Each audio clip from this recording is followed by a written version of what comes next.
क्या हाल चाल है मेरे प्यारे प्यारे जीव जंतुओं। क्या हाल चाल है, कैसे हो आप सब। आपका इंडियन इकोनॉमिक्स का मैराथन डे 2 में स्वागत है दोस्तों। आज हम लोग क्या करने वाले हैं, आप लोगों को पता है ना दोस्तों। आज हम लोग क्या करने वाले हैं। आज हम लोग चैप्टर नंबर 2 और चैप्टर नंबर 4 करने वाले हैं इंडियन इकोनॉमिक्स का। तो कल जिस तरीके से हम लोग 1.5 घंटे के अंदर अंदर 1 और 3 निपटा दिए थे, बिल्कुल उसी तरीके से आज 1 से 1.5 घंटे के अंदर अंदर हम लोग चैप्टर नंबर 2 और चैप्टर नंबर 4 को बहुत बढ़िया तरीके से रिवाइज करा दूंगा दोस्तों। सबसे पहले तो मैं अप्रोच बता देता हूं। जैसे अप्रोच कल था, बिल्कुल उसी तरह कैसे उसी तरीके से हमारा आज भी अप्रोच होने वाला है दोस्तों। सबसे पहले करेंगे संजीवनी बूटी, चैप्टर नंबर 2 और चैप्टर नंबर 4 का। ओ हौले हौले बच्चे सुनो। सबसे पहले करेंगे संजीवनी बूटी। उसके बाद संजीवनी बूटी में जो जो क्वेश्चन कवर नहीं है, वो सब सारे क्वेश्चन ई बुक में कवर होंगे, तो ई बुक से भी पढ़ लेंगे। सबसे पहले संजीवनी बूटी से पढ़ेंगे, उसके बाद ई बुक से पढ़ेंगे। और दोस्तों, वापस बोल दे रहा हूं, अगर आपके कॉलेज ने कुछ सजेशन दिया है तो इन इन सजेशंस को भी प्रिपेयर करना very very very very very important है दोस्तों। बिकॉज कॉलेज होता है हॉले, अपने तरफ से क्वेश्चंस ऐड ऑन कर देगा, out of the syllabus questions आपके सजेशंस में दे देगा दोस्तों। तो इसको भी प्रिपेयर करना जरूरी है। संजीवनी बूटी ई बुक तो आप पढ़ोगे ही पढ़ोगे, वो तो मैं ही पढ़ा दूंगा आपको। और कॉलेज अगर कुछ एक्स्ट्रा सजेशंस देता है तो उसको भी पढ़ लीजिएगा। आपका इकोनॉमिक्स का एग्जाम कभी जिंदगी में खराब जा ही नहीं सकता। क्लियर है ना मेरे प्यारे प्यारे बच्चों। प्लीज आप लोग चैट बॉक्स में लिखो कि क्या आप लोग रेडी हो आज के सेशन के लिए, आज के मैराथन सेशन के लिए, आज के महातांडव के लिए। क्या आप लोग रेडी हो या नहीं, जल्दी बोलो, जल्दी बोलो। स्ट्रक्चर्स ऑफ इंडियन इकोनॉमी हम लोग स्टार्ट करेंगे आज। आज हम लोग structure of Indian economy start करेंगे। सबसे पहले पढ़ाऊंगा दोस्तों संजीवनी बूटी से, इसके बाद आपको पढ़ाऊंगा ई बुक से। क्लियर है। और सबको बुलाओ, सबको बुलाओ, बिकॉज ये सारे मैराथन हो सकता है डिलीट हो जाए, हो सकता है ये हम डिलीट कर दे, ठीक है। इसीलिए सबको अभी बुला लो, सब अभी पढ़ लो आराम से, अभी पढ़ के निपटा लो, ठीक है। तो आइए फटाफट से संजीवनी बूटी को पढ़ना हम लोग स्टार्ट करते हैं। सबसे पहले 2 मार्क्स के क्वेश्चन को पढ़ेंगे, 2 मार्क्स के क्वेश्चन को सबसे पहले हम लोग पढ़ेंगे। सबसे पहले बोला हुआ है दोस्तों, डिफाइन पब्लिक सेक्टर। या पब्लिक सेक्टर मतलब क्या, पब्लिक सेक्टर मतलब गवर्नमेंट का सेक्टर, सीधा सा बात है। तो the public sector comprises of business and industry owned and operated by the government to provide essential goods and services. मतलब जो sector owned and operated by the government होगा, उस सेक्टर को हम लोग क्या बोलेंगे, पब्लिक सेक्टर बोलेंगे।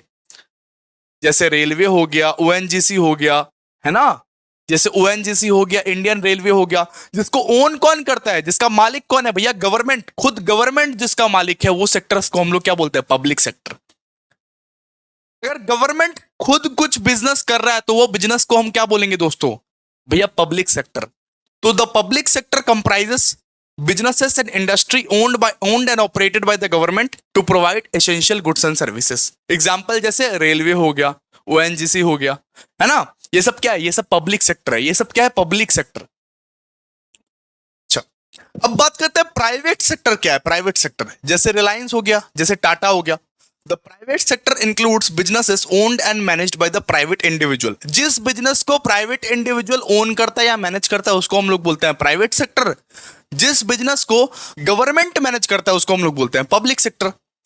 अगर प्राइवेट इंडिविजुअल, मान लीजिए मुकेश अंबानी एक बिजनेस को मैनेज कर रहा है, उसको हम लोग क्या बोलेंगे, प्राइवेट सेक्टर।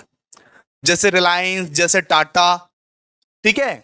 और उनका जो एम रहता है, उनका जो गोल रहता है, उनका गोल क्या रहता है, प्रॉफिट कमाना। उनका गोल क्या रहता है, प्रॉफिट कमाना, ठीक है। The private sector includes businesses owned and managed by the private individuals और कंपनीज फॉर प्रॉफिट, ठीक है।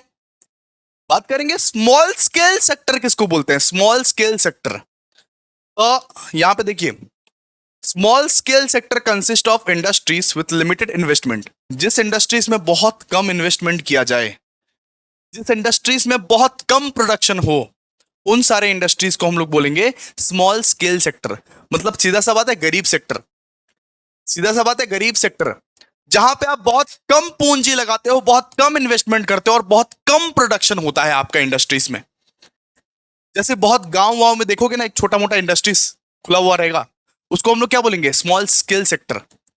अब गांव वाँव में देखोगे एक छोटा मोटा इंडस्ट्री खुला हुआ रहेगा, बहुत कम इन्वेस्टमेंट लगाया गया है, बहुत कम प्रोडक्शन हो रहा है वहां पे, वहां पे लेबर इंटेंसिव टेक्निक से ज्यादा चीज बनती है, हैंडीक्राफ्ट चीज ज्यादा बनती है, हाथों से ज्यादा चीज बनती है। तो वो सब सारा इंडस्ट्रीज को हम लोग क्या बोलेंगे, स्मॉल स्केल इंडस्ट्री, जहां पे लिमिटेड जहां पे सबसे पहले तो भैया लिमिटेड इन्वेस्टमेंट है, इन्वेस्टमेंट ज्यादा नहीं करते उन सारे इंडस्ट्रीज में, और स्मॉल प्रोडक्शन यूनिट है, जहां पे स्मॉल प्रोडक्शन यूनिट है, उन सारे इंडस्ट्री को हम लोग क्या बोलते हैं बेटा, उन सारे इंडस्ट्री को हम लोग बोलते हैं स्मॉल स्केल सेक्टर।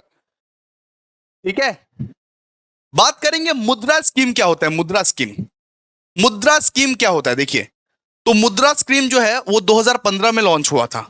2015 में लॉन्च हुआ था। तो मुद्रा का फुल फॉर्म क्या होता है देखिए, मुद्रा का फुल फॉर्म होता है micro units development and refinance agency.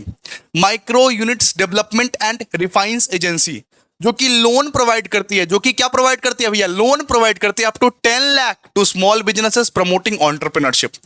जो छोटे मोटे बिजनेस के पास पैसा नहीं होता है उनको लोन प्रोवाइड करती है। जो छोटे मोटे बिजनेस, जो छोटे मोटे एंटरप्रेन्योर के पास भैया पैसा नहीं होता उनको लोन प्रोवाइड करती है मुद्रा। मुद्रा मतलब फुल फॉर्म बताओ रे, अरे चैट बॉक्स में फुल फॉर्म बताओ, हॉले की तरह बैठे मत रहो, प्लीज फुल फॉर्म बताओ। मुद्रा का फुल फॉर्म क्या होता है, micro unit development refinance agency. Micro unit development refinance agency, ठीक है, जो कि लोन प्रोवाइड करती है up to 10 lakh to small businesses for promoting entrepreneurship. बात खत्म। और कब लॉन्च हुआ था, 2015 में लॉन्च हुआ था। इतना इजी लैंग्वेज में, इतना इजी लैंग्वेज में बच्चा भी समझ जाएगा, इतना इजी लैंग्वेज में नोट्स बना के दिए हम। तो मुद्रा स्कीम क्या है भैया, 2015 में लॉन्च हुआ था। मुद्रा का फुल फॉर्म है micro unit development and refinance agency, जो कि लोन्स प्रोवाइड करती है up to 10 lakh to small businesses for promoting entrepreneurship, for promoting entrepreneurship. बात खत्म। ठीक है, फिफ्थ है, फिफ्थ यहां पे बोला है कि distinguish between public sector and private sector. कम से कम दो डिफरेंस लिखना, ये बहुत छोटा हो गया आंसर। कम से कम दो डिफरेंस लिखना, ई बुक में जब हम पढ़ाएंगे ना वहां से आप देख लेना, कम से कम दो ठो डिफरेंस लिखना। ठीक है, तो यहां पे देखिए क्या बोला हुआ है, the public sector focuses on social welfare. तो पब्लिक सेक्टर यानी गवर्नमेंट सेक्टर एक समाज की सेवा करने के लिए बनाई जाती है। जैसे रेलवे में जाते हो तो रेलवे का टिकट कितना का होता है सर, रेलवे का टिकट होता है 5 रुपए का, 10 रुपए का। लेकिन एक प्राइवेट सेक्टर सिर्फ अपना प्रॉफिट कमाने के लिए बनाई जाती है। प्राइवेट सेक्टर का मेन एम रहता है दोस्तों प्रॉफिट मैक्सिमाइजेशन। प्राइवेट सेक्टर का मेन एम रहता है प्रॉफिट मैक्सिमाइजेशन, ठीक है। और एक पब्लिक सेक्टर का मेन एम रहता है दोस्तों सोशल वेलफेयर। बात समझिए आप लोग, एक पब्लिक सेक्टर जिसको ओन करता है, जिसको कंट्रोल करता है गवर्नमेंट, उसका मेन एम रहता है दोस्तों सोशल वेलफेयर, समाज की भलाई करना। और प्राइवेट सेक्टर जैसे अंबानी, टाटा, अदानी, इनका मेन एम रहता है प्रॉफिट मैक्सिमाइजेशन, प्रॉफिट कमाना। भाई हमको प्रॉफिट चाहिए, समाज का भलाई बाद में होगा, समाज का भलाई सेकेंडरी पर्पस। ठीक है, समझ में आइए, लिख दीजिएगा ये। ठीक है, तो ये 2 मार्क्स का क्वेश्चन हमारा कंप्लीट हो गया दोस्तों। अब 5 मार्क्स का क्वेश्चन पे आते हैं। आप टेंशन मत कीजिए, हम लोग ई बुक भी पढ़ने वाले हैं। इसको कंप्लीट करने के बाद हम लोग क्या करेंगे, ई बुक पढ़ेंगे, ई बुक पढ़ेंगे। ठीक है, तो आइए फटाफट से।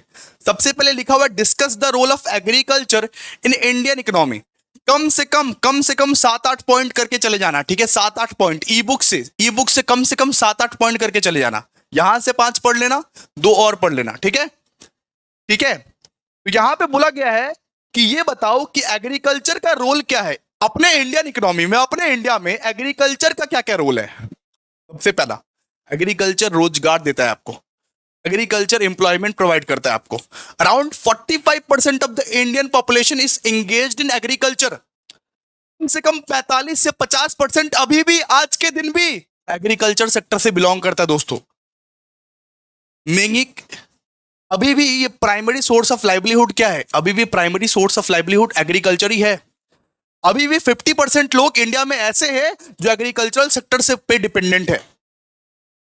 तो agriculture is the main source of employment. ठीक है, main source of employment, clear है। इसके बाद एग्रीकल्चर जो है वो जीडीपी में कंट्रीब्यूट करता है अच्छा खासा। एग्रीकल्चर जो है अप्रोक्सीमेटली 18% जीडीपी में कंट्रीब्यूट करता है आज के दिन में, 2024 के दिन में। आज के समय में एग्रीकल्चर 18% जीडीपी में कंट्रीब्यूट करता है। Agriculture contribute approximately 18% to India GDP. ठीक है, एग्रीकल्चर 18% इंडिया का जीडीपी में कंट्रीब्यूट करता है। तो ये वाइटल सेक्टर है, ये मेन सेक्टर है इकोनॉमिक ग्रोथ के लिए। एग्रीकल्चर सेक्टर अगर नहीं रहेगा तो इकोनॉमिक ग्रोथ नहीं हो पाएगा उतने अच्छे से। क्लियर है? फूड सिक्योरिटी प्रोवाइड करता है, एग्रीकल्चर सेक्टर है, फिर तुम्हारे घर में खाना है, फिर तुम्हारे घर में अनाज है, राइस व्हीट, किसी चीज का अभाव नहीं हो रहा है, फूड सिक्योरिटी प्रोवाइड करता है। ये जो लार्ज पॉपुलेशन है, खाने का अभाव क्यों नहीं हो रहा है? क्योंकि एग्रीकल्चर सेक्टर है। नहीं रहता तो बहुत दिक्कत होता, बाहर से इंपोर्ट करना पड़ता है ना, बाहर से मांगना पड़ता, इंपोर्ट कराना पड़ता। तो एग्रीकल्चर सेक्टर है, इसीलिए फूड का कोई अभाव नहीं दिखता है तुमको, चावल दाल सब कुछ मिल जाता है। It ensures food availability for the growing population. Population चाहे कितना भी ज्यादा हो, 140 करोड़ हो या 150 करोड़ है या 200 करोड़ हो, फिर भी फूड सिक्योरिटी, फूड अवेलेबिलिटी है कि नहीं है? बताओ क्यों? क्योंकि हमारा इंडिया जो है, इंडिया का जो प्राइमरी सोर्स ऑफ लाइवलीहुड है वो एग्रीकल्चर सोर्स से आता है, इसीलिए तो फूड सिक्योरिटी जो है वो मेंटेन करता है ना। It ensures food availability for the growing population and help India self sufficiency in staples like rice and wheat. Clear है? रॉ मटेरियल्स, बहुत सारे इंडस्ट्रीज के लिए, इंडस्ट्रीज मतलब एक इंडस्ट्रियल सेक्टर्स के लिए रॉ मटेरियल्स ये प्रोवाइड करता है। इंडस्ट्रियल सेक्टर के लिए मान लो शुगर केन से शुगर प्रोड्यूस होता है ना, शुगर केन से शुगर यहां पे प्रोड्यूस होता है, तो वो कहां पे प्रोड्यूस होगा? इंडस्ट्री में प्रोड्यूस होगा। तो sugar cane as a raw material use आता है ना। बहुत सारे इंडस्ट्रीज में एज ए रॉ मटेरियल भी एग्रीकल्चर सेक्टर्स पे डिपेंड होना पड़ता है। इंडस्ट्रीज को डिपेंड रहना पड़ता है एग्रीकल्चर सेक्टर्स पे, इंडस्ट्रियल सेक्टर को डिपेंडेंट रहना पड़ता है एग्रीकल्चर सेक्टर पे कि वो रॉ मटेरियल लाके देगा, तभी हम लोग बना पाएंगे, हम लोग तभी बना पाएंगे। Many industries such as textiles, sugar and food processing depends on agricultural product like cotton, sugarcane, grains. बात समझ में आया? आया बात? अरे बात समझ में आया? लाइक करो भाई, लाइक करो।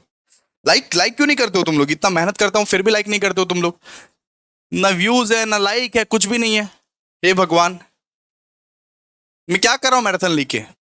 आप लोग लाइक नहीं करोगे, सपोर्ट नहीं दिखाओगे, शेयर नहीं करोगे, तो मैं क्या कर रहा हूं मैराथन लेके? तो अभी आप ये बताओ, ये सब जो संजीवनी बूटी लिखे हैं रिसर्च लगता है इसमें, इतना सिंपलेस्ट लैंग्वेज में कोई नहीं लिख सकता। देखिए ना कितना सिंपल लैंग्वेज में लिखा है, किसी को भी याद हो जाएगा, एक इलिटरेट को भी याद हो जाएगा, इतना सिंपल लैंग्वेज में लिखा है संजीवनी बूटी। बुकिश लैंग्वेज में हम लोग लिखते ही नहीं है। इतना जो रिसर्च कर रहे हैं, इतना जो रात दिन मेहनत कर रहे हैं आप लोग के लिए, आप लोग लाइक नहीं करोगे, सपोर्ट नहीं करोगे, तो कैसे चलेगा दोस्त? बताइए। कम से कम सपोर्ट तो करो, आप कम से कम साथ तो खड़े रहो। आप लोग के लिए सारे मैराथन में ले आऊंगा, साथ तो खड़े हो रहो कम से कम। मैं आपसे क्या मांग रहा हूं? सोना चांदी मांग रहा हूं क्या? तो प्लीज सपोर्ट करो, लाइक करो, शेयर करो, ठीक है, और कमेंट करो। बस इतना ही चाहिए मुझे, और कुछ नहीं, ठीक है। इसके बाद देखो एक्सपोर्ट। एक्सपोर्ट क्या है? Agricultural export like tea, spices and rice earn significant foreign exchange enhancing India's trade balance. तो यहां पे एग्रीकल्चर का रोल यही है। सबसे ज्यादा एक्सपोर्ट पता है एग्रीकल्चर आइटम्स होता है, सबसे ज्यादा एक्सपोर्ट एग्रीकल्चरल आइटम्स ही होता है। इंडिया वाले एग्रीकल्चर के जमाने, एग्रीकल्चर के पे इतने डिपेंडेंट है कि एक्सपोर्ट भी करते हैं, ठीक है। तो एक्सपोर्ट के लिए भी काम आता है। तो ये क्या है? Role of agriculture in Indian economy. Role of agriculture in Indian economy हम आपको समझा दिया बहुत बढ़िया तरीके से। एम्प्लॉयमेंट का सोर्स है, जीडीपी कंट्रीब्यूशन का सोर्स है, फूड सिक्योरिटी का सोर्स है, रॉ मटेरियल्स का सोर्स है, एक्सपोर्ट्स का सोर्स है, ठीक है। समझ में आ गया? अब बात करते हैं दोस्तों role of industries in the Indian economy. Industries का क्या सोर्स है? इंडस्ट्री मतलब इंडस्ट्रियल सेक्टर का क्या रोल है इंडियन इकोनॉमी में? इंडस्ट्रियल सेक्टर का क्या रोल है? अब पढ़ेंगे दोस्तों। Discuss the role of industries in the Indian economy. मतलब इंडस्ट्रीज जो है इनका क्या क्या रोल है? देखो, सबसे पहले तो इकोनॉमिक ग्रोथ कैसे आता है? इंडस्ट्रीज की वजह से आता है। इंडस्ट्रियल सेक्टर ही एकमात्र भरोसा है जहां पे आपको, जिससे आपको इकोनॉमिक ग्रोथ मिलेगा दोस्तों। एग्रीकल्चरल सेक्टर से तो इकोनॉमिक ग्रोथ नहीं मिल सकता उतना। अगर सारे के सारे लोग एग्रीकल्चर सेक्टर पे डिपेंडेंट हो जाएंगे फिर तो इकोनॉमिक ग्रोथ नहीं हो सकता। तो इकोनॉमिक ग्रोथ का एकमात्र भरोसा है दोस्तों इंडस्ट्रियल सेक्टर या सर्विस सेक्टर, ठीक है। तो यहां पे the industrial sector contribute significantly to GDP with manufacturing playing a key role in overall development. ठीक है, तो सिंपल सा बात है, इकोनॉमिक ग्रोथ किसके वजह से आता है? इंडस्ट्रियल सेक्टर से आता है, इंडस्ट्रियल सेक्टर से। इंडस्ट्रियल सेक्टर की वजह से इकोनॉमिक ग्रोथ आता है, जीडीपी में बहुत ज्यादा कंट्रीब्यूट करता है इंडस्ट्रियल सेक्टर। ठीक है, इसके बाद एम्प्लॉयमेंट जनरेशन, ये जो इंडस्ट्रीज है, इंडस्ट्रीज की वजह से दोस्तों रोजगार बढ़ता है, एम्प्लॉयमेंट जनरेट करता है। ठीक है, industries create direct job in factories and indirect jobs in allied sector like logistic and retail. Industrial sector की वजह से एम्प्लॉयमेंट जनरेशन भी होता है। क्लियर है? इसके बाद export revenue, Indian industry such as automobiles, textile are the major exporters. Automobiles या टेक्सटाइल या फार्मास्यूटिकल्स से ज्यादा एक्सपोर्ट होता है। ऑटोमोबाइल इंडस्ट्री या मतलब वो टेक्सटाइल इंडस्ट्री या फार्मास्यूटिकल इंडस्ट्री से ना ज्यादा एक्सपोर्ट होता है, ज्यादा हम लोग भेजते हैं, इससे हम लोग को रेवेन्यू मिलता है। अरे फॉरेन में भेजेंगे सामान यहां से तो रेवेन्यू मिलेगा कि नहीं मिलेगा बताओ? जी बिल्कुल मिलेगा। इंडस्ट्रियल सेक्टर की वजह से हमारा इंफ्रास्ट्रक्चर डेवलपमेंट होता है, इंफ्रास्ट्रक्चर, रोड्स बनते हैं, डैम्स बनते हैं, पोर्ट्स बनते हैं, प्लांट्स बनते हैं, लोग इन्वेस्ट करते हैं। Growth in industries drive investment in infrastructure like roads, port. ठीक है, इसके बाद मॉडर्नाइजेशन, मॉडर्न बन जाते हैं हम। क्या बन जाते हैं? मॉडर्न बन जाते हैं हम, मॉडर्न। इंडस्ट्रीज मतलब encourage the adaptation of the advance technology. Industries की वजह से आप एडवांस टेक्नोलॉजी यूज करने लगते हो, इनोवेशन करने लगते हो, और आपका जो प्रोडक्टिविटी है ना दोस्तों वो बढ़ जाता है, वो बढ़ जाता है। इंडस्ट्रीज की वजह से आप एडवांस टेक्नोलॉजी यूज करते हो, इनोवेशन करते हो, और आपका प्रोडक्टिविटी जो है वो बढ़ जाता है। ठीक है, क्लियर है? चलो नेक्स्ट पढ़ने वाले हैं। आप लोग को समझ में आ रहा है ना भाई? क्लियर है इतना? बहुत इजी, बहुत इजी, सुंदर तरीके से मैं पढ़ा रहा हूं, बहुत इजी। इतना आप लोग को समझ में आया कि नहीं बताइए जल्दी, फिर आगे बढ़ेंगे।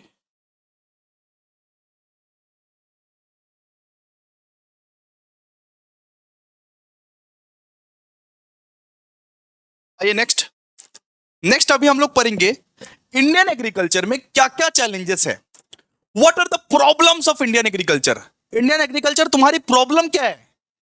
अब हम लोग पढ़ेंगे कि इंडियन एग्रीकल्चर में क्या क्या चैलेंजेस फेस करने पड़ते हैं एक छोटे लेवल के फार्मर को, एक छोटे छोटे फार्मर को क्या क्या चैलेंजेस इंडियन एग्रीकल्चर में फेस करने पड़ते हैं, उस चीज के बारे में पढ़ेंगे दोस्तों।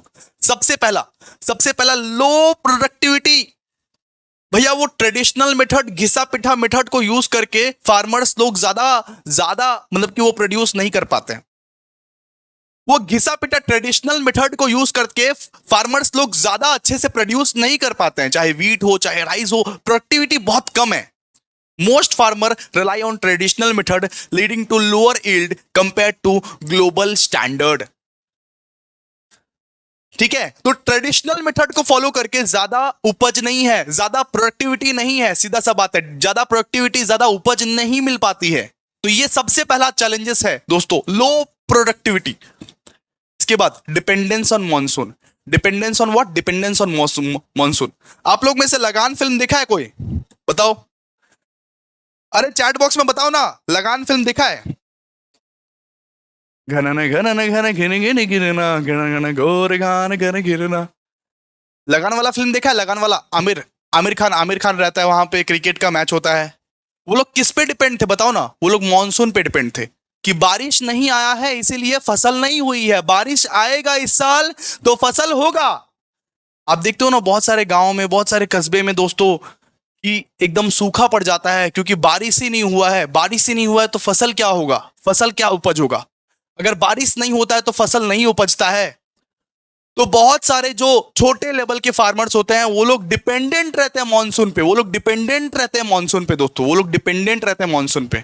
तो irregular rainfall patterns severally impact crop production. मतलब इरेगुलर तरीके से अगर रेनफॉल होगा, जब मन तब अगर रेनफॉल होगा, उससे क्या होगा कि क्रॉप प्रोडक्शन उतना अच्छे से नहीं हो पाएगा, क्रॉप प्रोडक्शन उतना अच्छे से नहीं हो पाएगा। ठीक है, इसके बाद small land holding, farms are fragmented, limited the use of modern equipment and large scale farming techniques.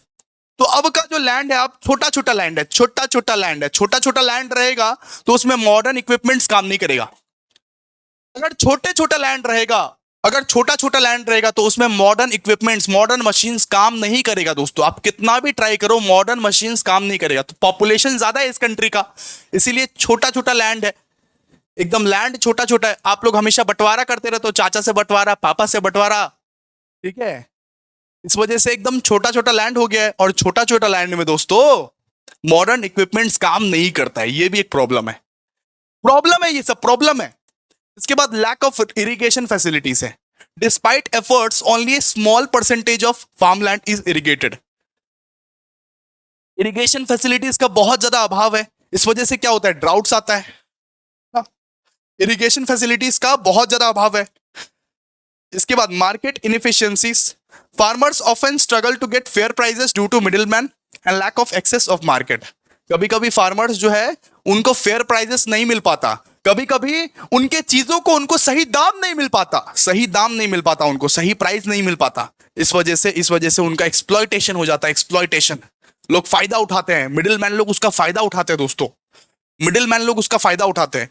तो बताओ प्लीज चैट बॉक्स में बताइए चैलेंजेस ऑफ इंडियन एग्रीकल्चर। सब कोई बताएगा please, what are the challenges of Indian agriculture.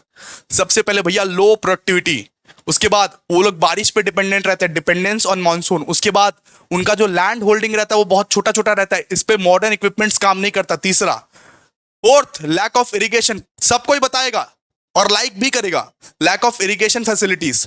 और पांचवा दोस्तों, मार्केट इनएफिशिएंसीज, मार्केट इनएफिशिएंसीज। बाकी आप लोगों को सेफ साइड के लिए 7-8 याद करने हैं, सेफ साइड के लिए कम से कम 7 याद कर लेना, 7, ठीक है। 7 याद कर लेना कि 7 अगर याद रहेगा तो 5 तो लिख ही पाओगे एग्जामिनेशन में, ठीक है। 5 तो लिख ही पाओगे एग्जामिनेशन में, ठीक है। ओके, अब हम लोग क्या पढ़ने वाले हैं, अब लास्ट क्वेश्चन दोस्तों, what are the initiative taken by the government of India to remove unemployment since independence. मतलब आजादी के बाद 1947 जब देश की आजादी हुई उसके बाद अनएम्प्लॉयमेंट के लिए क्या क्या स्टेप्स उठाए हैं गवर्नमेंट ने, कौन कौन सा ऐसा स्टेप्स उठाया है अनएम्प्लॉयमेंट के लिए, तो उस चीज के बारे में हम लोग पढ़ने वाले हैं। सबसे पहले तो गवर्नमेंट ने Mahatma Gandhi National Rural Employment Guarantee Act लाया। Mahatma Gandhi National Rural Employment Guarantee Act आया, जो ये इंश्योर करता था कि जो लोग रूरल फार्मर्स है, जो लोग रूरल एरिया में रहते हैं, जो लोग गांव कस्बे में रहते हैं, उनको कम से कम 100 दिन का एम्प्लॉयमेंट गारंटेड प्रोवाइड किया जाए। 100 दिन का वेज एम्प्लॉयमेंट, 100 दिन का वेज एम्प्लॉयमेंट गारंटेड प्रोवाइड किया जाए। कल ही आपको पढ़ाए थे, ठीक है। सबसे पहला स्कीम तो ये है, Mahatma Gandhi National Rural Employment Guarantee act.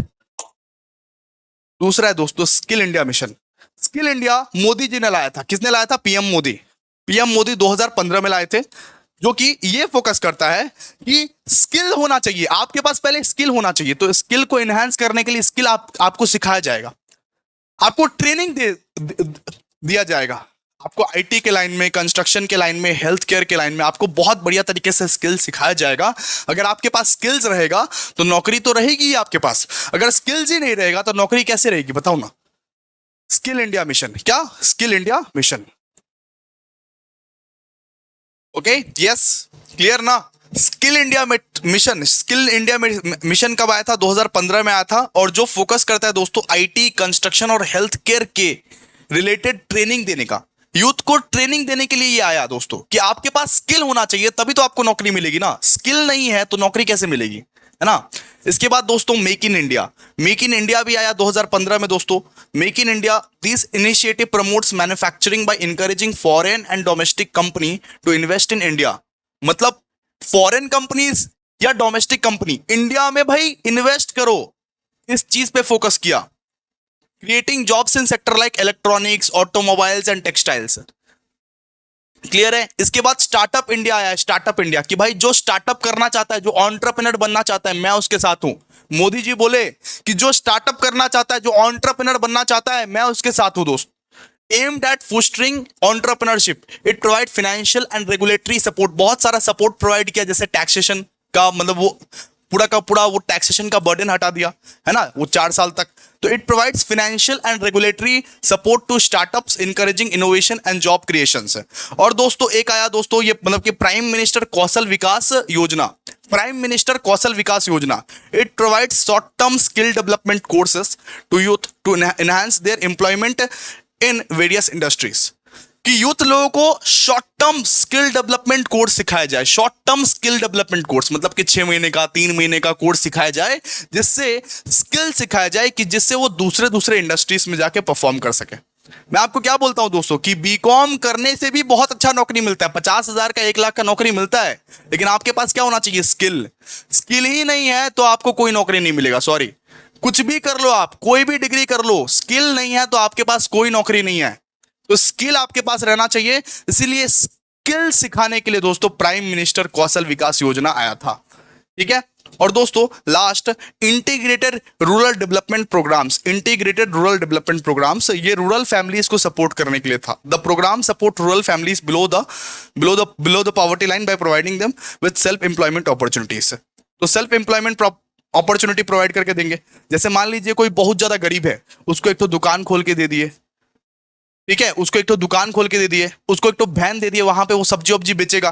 तो कुछ ना कुछ इतना पैसा इन्वेस्ट कर दिए, इतना इन्वेस्ट कर दिए कि वो लोग अपना रोजगार खुद करेगा।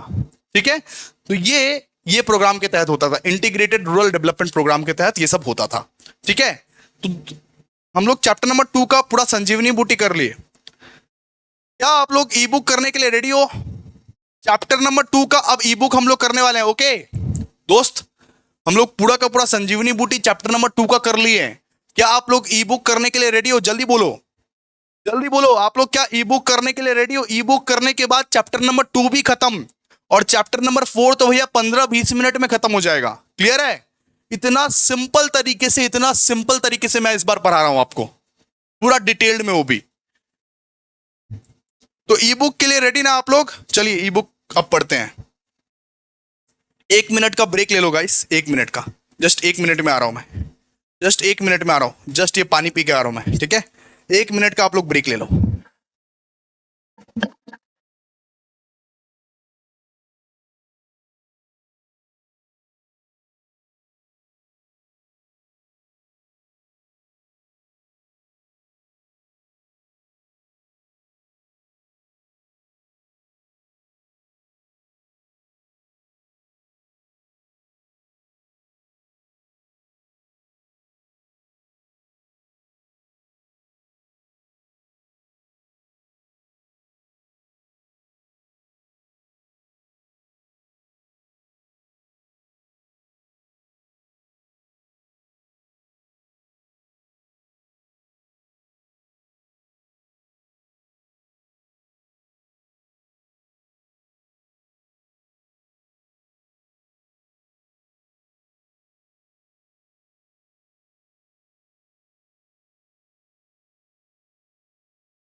आइए अब ई बुक से पढ़ते हैं हम लोग, ई बुक से।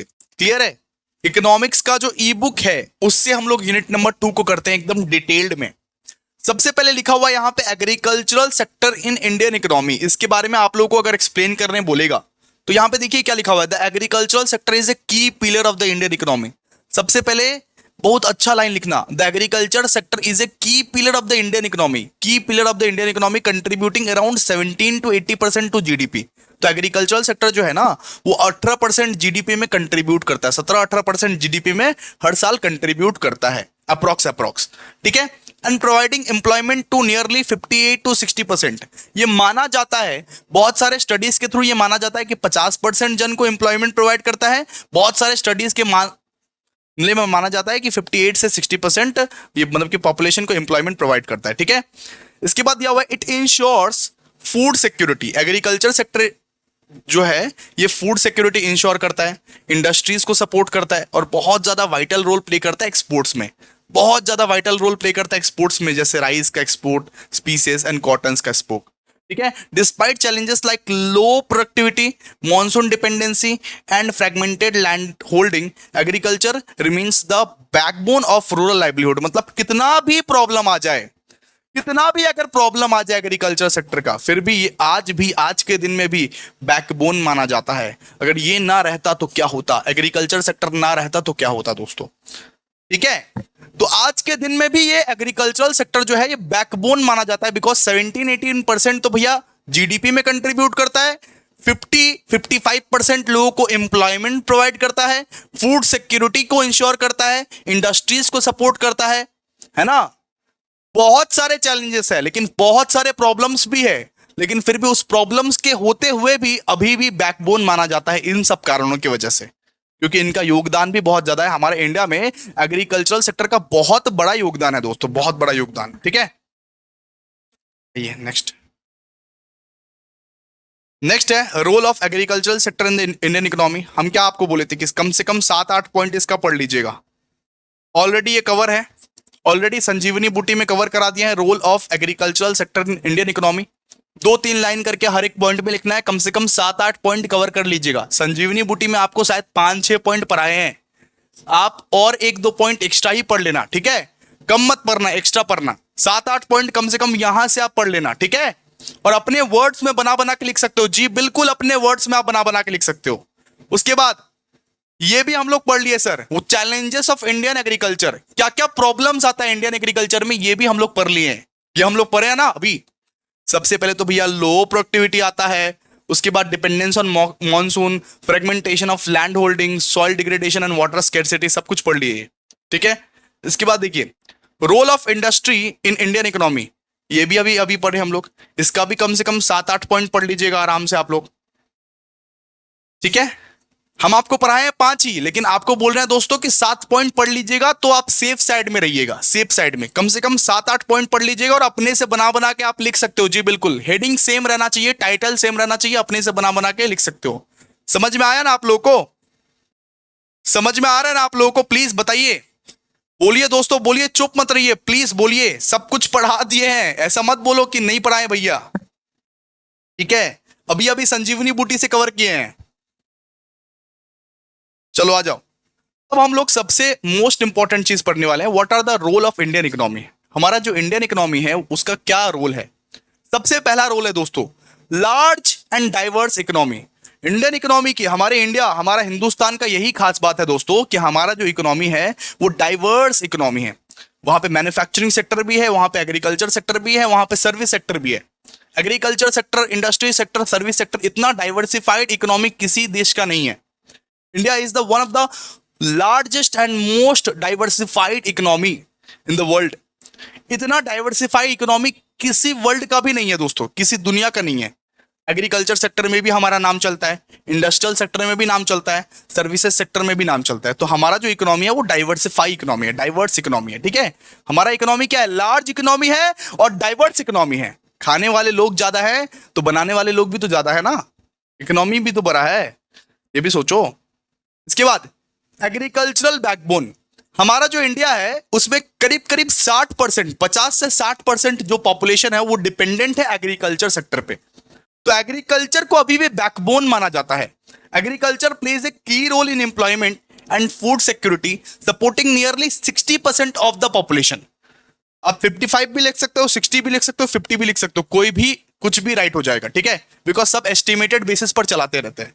ठीक है, तो 60% ऑफ द पॉपुलेशन जो है अभी भी उनके लिए एग्रीकल्चर क्या है, बैकबोन है, बैकबोन की रोल प्ले करता है। एग्रीकल्चर पे 60% ऑफ द पॉपुलेशन डिपेंडेंट है, एम्प्लॉयमेंट प्रोवाइड करता है 60% ऑफ द पॉपुलेशन को। क्लियर है? उसके बाद इंडिया में दोस्तों इंडस्ट्रियल हब है, इंडिया में इंडस्ट्रियल हब है। India's industrial sectors drive manufacturing. India में बहुत सारे इंडस्ट्रीज ऐसे हैं जो मैन्युफैक्चरिंग करते हैं, एक्सपोर्ट करते हैं, इंफ्रास्ट्रक्चर डेवलपमेंट के लिए आगे बढ़ते हैं दोस्तों। मेक इन इंडिया वाला स्कीम है जो कि लोकल लोकल प्रोडक्शन को भी सपोर्ट करता है, लोकल प्रोडक्शन को भी सपोर्ट करता है।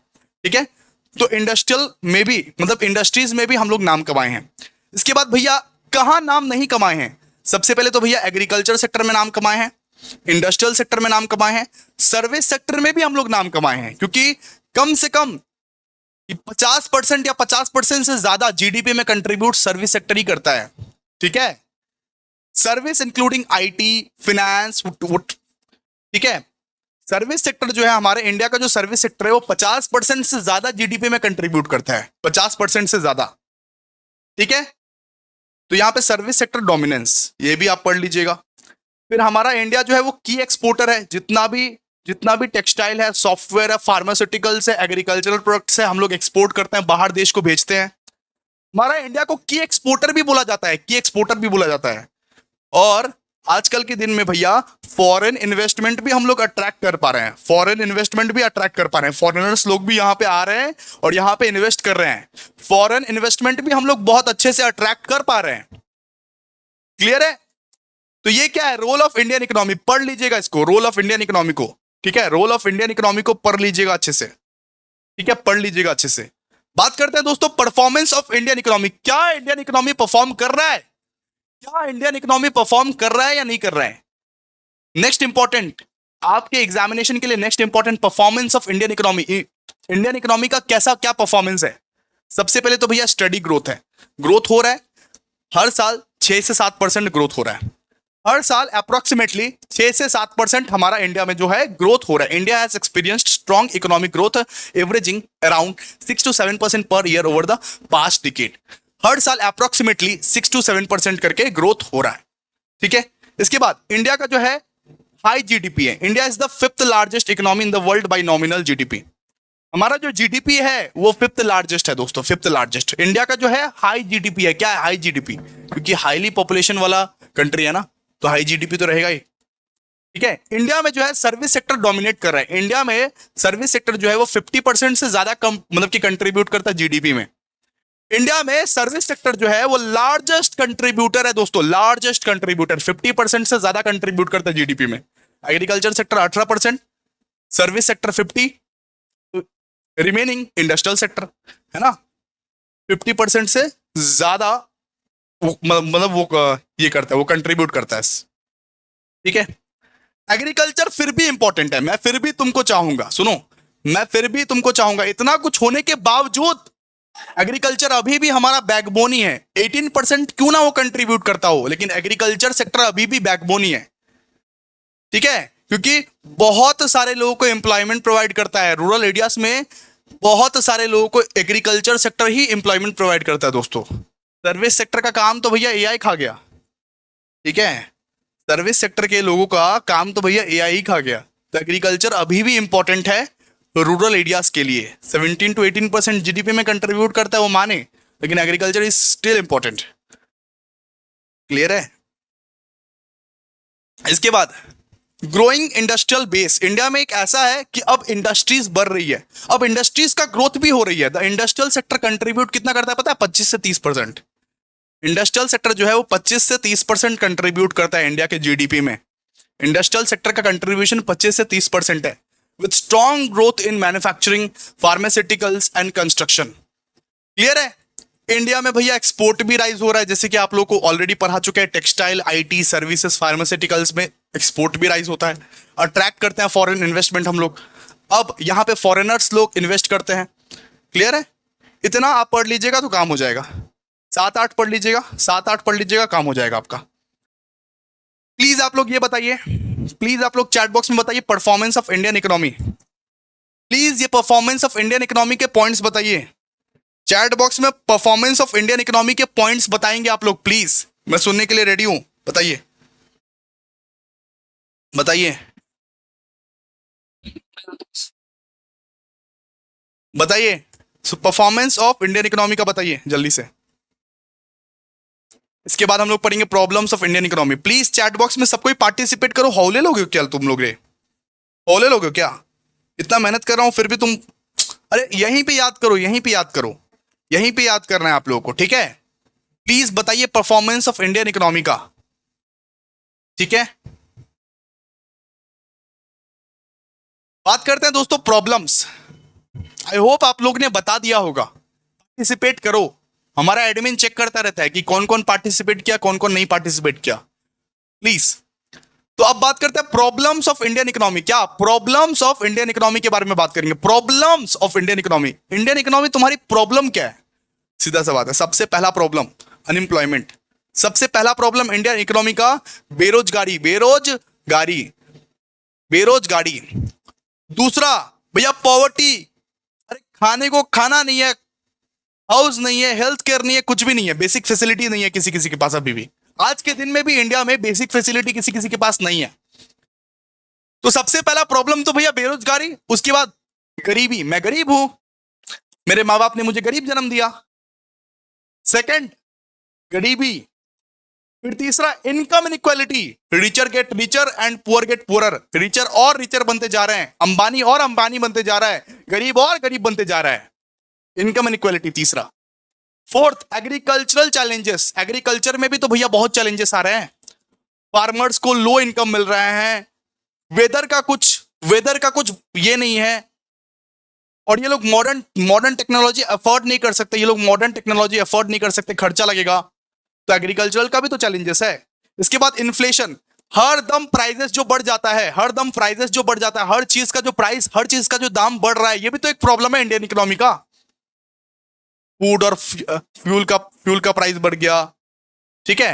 Rising prices of essential goods and services. जो एसेंशियल गुड्स एंड सर्विसेज है उसका प्राइसेस जो बढ़ जाता है, वो भी तो प्रॉब्लम है।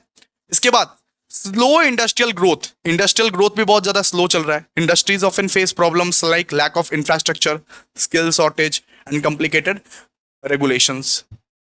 इसके बाद पुअर इंफ्रास्ट्रक्चर। इस कंट्री में कितना इंफ्रास्ट्रक्चर गंदा है। अब कोई कोई रूरल एरियाज में तो आपको रोड्स नहीं दिखने को मिलेंगे, ब्रिजेस नहीं दिखने को मिलेंगे, डैम्स नहीं दिखने को मिलेंगे दोस्तों, इलेक्ट्रिसिटी नहीं दिखने को मिलेंगे, बहुत सारा, बहुत पुअर इंफ्रास्ट्रक्चर है। इसके बाद भैया हर जगह करप्शन होता है, हर जगह करप्शन, हर जगह करप्शन होता है। हर जगह लोग करप्शन करते हैं, हर जगह लोग पैसा खाते हैं इधर। So corruption as various level of government and businesses hinder progress and economic growth, ठीक है? और हेल्थ एंड एजुकेशन इश्यूज तो है ही। हेल्थ केयर ठीक नहीं है। आप यहाँ के सरकारी हॉस्पिटल में चले जाओ, क्या अवस्था है। एजुकेशन देख लो, एजुकेशन अभी भी कितना लोग इलिटरेट रह जाता है इंडिया में। और लास्ट इन्वायरमेंटल डिग्रेडेशन।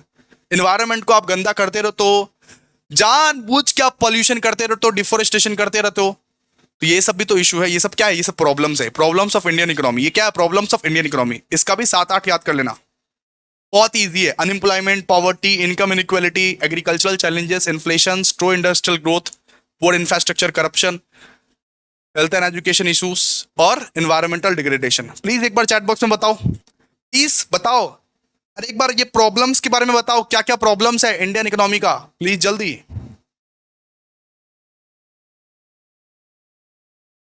क्लियर है ना इतना? चलो आ जाओ। प्रॉब्लम्स के बारे में पढ़ लिए, प्रॉब्लम्स ऑफ इंडियन इकोनॉमी के बारे में पढ़ लिए सर। अच्छा, आपको पब्लिक सेक्टर पढ़ाए हैं कि नहीं पढ़ाए हैं बताओ। चैट बॉक्स में बताओ पब्लिक सेक्टर का डेफिनेशन। प्लीज चैट बॉक्स में बताइए पब्लिक सेक्टर का डेफिनेशन, जल्दी जल्दी दोस्तों, जल्दी, हौले हौले लोग जल्दी। आपको पब्लिक सेक्टर पढ़ाए हैं बेटा जी कि नहीं पढ़ाए हैं? या पढ़ा दिए हो आप संजीवनी बूटी में? पब्लिक सेक्टर मतलब वो सेक्टर जो ओन करता है, जो ऑपरेट करता है गवर्नमेंट। वो टाइप का सेक्टर जो ओन करता है या ऑपरेट करता है गवर्नमेंट। जैसे एग्जांपल भैया railway, Indian railway, Indian railway. अगर कोई भी सेक्टर ओन करता है, ऑपरेट करता है गवर्नमेंट, उसको क्या बोलते हैं? Public sector. भैया प्राइवेट सेक्टर का मतलब क्या है? प्राइवेट सेक्टर का मतलब, प्राइवेट सेक्टर का मतलब है अगर कोई भी सेक्टर ओन करता है, ऑपरेट करता है एक प्राइवेट इंडिविजुअल्स। अगर कोई भी सेक्टर ओन करता है, ऑपरेट करता है एक प्राइवेट इंडिविजुअल, उसको बोलेंगे प्राइवेट सेक्टर। जैसे भैया वो टाटा, रिलायंस, अदानी, ये सब जो है, ये सब क्या है? Private sector. ये सब क्या है? Private sector. इसके भाई, इसके बाद स्मॉल स्केल सेक्टर, मतलब छोटा छोटा बिजनेस, जहां पे बहुत कम इन्वेस्टमेंट रहता है, जहां पे बहुत कम इन्वेस्टमेंट रहता है, जहां पे बहुत कम इन्वेस्टमेंट रहता है, जहां पे बहुत कम प्रोडक्शन होता है, वो टाइप के सेक्टर को हम लोग क्या बोलते हैं? Small scale sector. अब आप लोग देखते हो ना, गांव वाँव में एक छोटा सा इंडस्ट्री खोल दिया, एक छोटा सा बिजनेस खोल दिया, उस बिजनेस को हम लोग क्या बोलेंगे? Small scale sector. Small scale sector, ठीक है। जहां पे हैंडीक्राफ्ट चीज ज्यादा बनता है, हाथों से चीज ज्यादा बनता है, जहां पे लेबर इंटेंसिव टेक्निक्स का ज्यादा इस्तेमाल किया जाता है, इसको हम लोग कवर कर दिया ऑलरेडी, ठीक है। मुद्रा स्कीम्स के बारे में तो आप लोग को बता ही दिए थे। द मुद्रा स्कीम्स का फुल फॉर्म क्या होता है बताओ? Micro units development and refinance agency is a government initiative in India. ये गवर्नमेंट का इनिशिएटिव है जो फाइनेंशियल सपोर्ट करता है एमएसएमई के लोगों को। तो छोटे छोटे बिजनेसमैन को, छोटे छोटे ऑन्टरप्रेन्योर्स को फाइनेंशियल सपोर्ट करता है, लोन देता है up to 10 lakh, up to 10 lakh. तो इसका अब थोड़ा सा ये पढ़ लो, वो टाइप्स ऑफ लोन क्या रहता है। देखो, लोन्स को आप 3 कैटेगरीज में बांट सकते हो। लोन्स को कितने कैटेगरीज में बांट सकते हो? 3 कैटेगरीज में। मुद्रा स्कीम बोलता है, सुनो, मुद्रा स्कीम बोलता है कि लोन्स को आप 3 कैटेगरीज में बांट सकते हो। चैट बॉक्स में बताओ कितने कैटेगरीज में लोन्स को बांट सकते हैं भैया? 3 कैटेगरी में। अब 3 कैटेगरी में लोन्स को बांटा जाता है। अगर मान लो बिजनेस बहुत नया है, बिजनेस एकदम स्टार्ट किए हैं, उसका नाम रखा जाता है शिशु। शिशु को बस 50,000 तक का लोन अलाउड है। बिजनेस अभी अभी स्टार्ट किए हैं, उसका नाम होता है दोस्तों शिशु। शिशु को बस 50,000 तक का लोन मिलता है। अगर ये क्वेश्चन बड़ा में पूछ लिया जाए, इसी इसी के लिए हम लोग पढ़ा रहे हैं आपको, ठीक है। अगर बिजनेस बहुत स्टार्टिंग है तो 50,000 तक का लोन मिलता है आपको। अगर बिजनेस अभी ग्रो कर रहा है, जस्ट ग्रो कर रहा है, जस्ट स्टार्ट किए हुए 2 साल 3 साल हुए हैं, 1 साल हुए हैं, फिर आपको 50,000 से लेके आपको 5 लाख तक का लोन मिलेगा। अगर बिजनेस ग्रो कर रहा है तो आपको 50,000 से लेके 5 लाख तक का लोन मिलेगा, ठीक है। अगर बिजनेस ग्रो कर गया, स्टैब्लिश है, बिजनेस स्टैब्लिश है, ऑलरेडी बिजनेस ग्रो कर चुका है, बिजनेस को खुले हुए 10 साल हो चुका है, तो आपको 5 से लेके 10 साल तक का लोन मिलेगा, ठीक है। यहां पे टाइप्स ऑफ लोन भी डिसाइड कर दिया गया है। यानी मुद्रा स्कीम क्या है? मुद्रा स्कीम एमएसएमई वाले लोगों को हेल्प करता है। माइक्रो स्मॉल मीडियम एंटरप्राइजेस जो चलाते हैं उनका हेल्प करता है, उनको लोन प्रोवाइड करता है, ठीक है। ऑब्जेक्टिव्स पढ़ लीजिएगा। ऑब्जेक्टिव्स क्या क्या है? सबसे पहले तो भैया फाइनेंशियल सपोर्ट प्रोवाइड करता है, एंटरप्रेन्योरशिप को प्रमोट करता है, एम्प्लॉयमेंट को बूस्ट करता है, ठीक है, फाइनेंशियल इंक्लूजन और स्ट्रेंथन माइक्रो एंटरप्राइजेस, जो छोटे छोटे एंटरप्राइजेस है उसको स्ट्रांग बनाता है, ठीक है। फाइनेंशियल सपोर्ट प्रोवाइड करता है, एंटरप्रेन्योरशिप प्रमोट करता है, boost employment, financial inclusion and strengthen micro enterprise. Clear है? नेक्स्ट नेक्स्ट हम लोग पढ़ने वाले हैं दोस्तों एमएसएमई। नेक्स्ट हम लोग क्या पढ़ने वाले हैं? वापस बोलिए, एमएसएमई। नेक्स्ट क्या पढ़ने वाले? MSME, micro small medium enterprise. MSME का मतलब क्या है? Micro small medium enterprise, micro small medium enterprise, ठीक है। सबसे पहले पढ़ने वाले हैं दोस्तों ओल्ड डेफिनेशन। क्या पढ़ने वाले हैं सर? Old definition. सबसे पहले ओल्ड डेफिनेशन पढ़ेंगे, इसके बाद न्यू डेफिनेशन पढ़ेंगे, ठीक है। तो ओल्ड वाला डेफिनेशन यानी 2020 से पहले जो डेफिनेशन चला करता था, मतलब ये जो डेफिनेशन है 2006 में आया था, 2020 से पहले जो डेफिनेशन पढ़ा हम लोग वो करते थे, उसके बारे में पढ़ेंगे। उसके बारे में सबसे पहले क्या था? माइक्रो एंटरप्राइज किसको बोलेंगे? जिसका इन्वेस्टमेंट अप टू 25 लाख का हो। अगर अपने बिजनेस में आपने 25 लाख तक का इन्वेस्टमेंट किया है, उसको बोलेंगे माइक्रो एंटरप्राइज। अपने बिजनेस में आप 25 लाख से 5 करोड़ तक का इन्वेस्टमेंट किए हो तो आप उसको बोलेंगे स्मॉल एंटरप्राइज। बिजनेस में आप 5 करोड़ से लेकर 10 करोड़ तक का इन्वेस्टमेंट किए हो तो उसको बोलेंगे मीडियम एंटरप्राइज। अगर ओल्ड पूछा तो बताना, अगर ओल्ड या न्यू कुछ भी नहीं पूछा तो न्यू वाला लिखना, ठीक है। अगर ओल्ड पूछा तो बताना, अगर ओल्ड या न्यू कुछ भी नहीं पूछा तो सिर्फ और सिर्फ तुम न्यू वाला बताओगे। कौन सा वाला बताओगे? न्यू वाला, ठीक है। तो माइक्रो एंटरप्राइज ओल्ड वाले के तहत माइक्रो एंटरप्राइज किसको आप बोलोगे? जिसका इन्वेस्टमेंट 25 लाख तक का हो।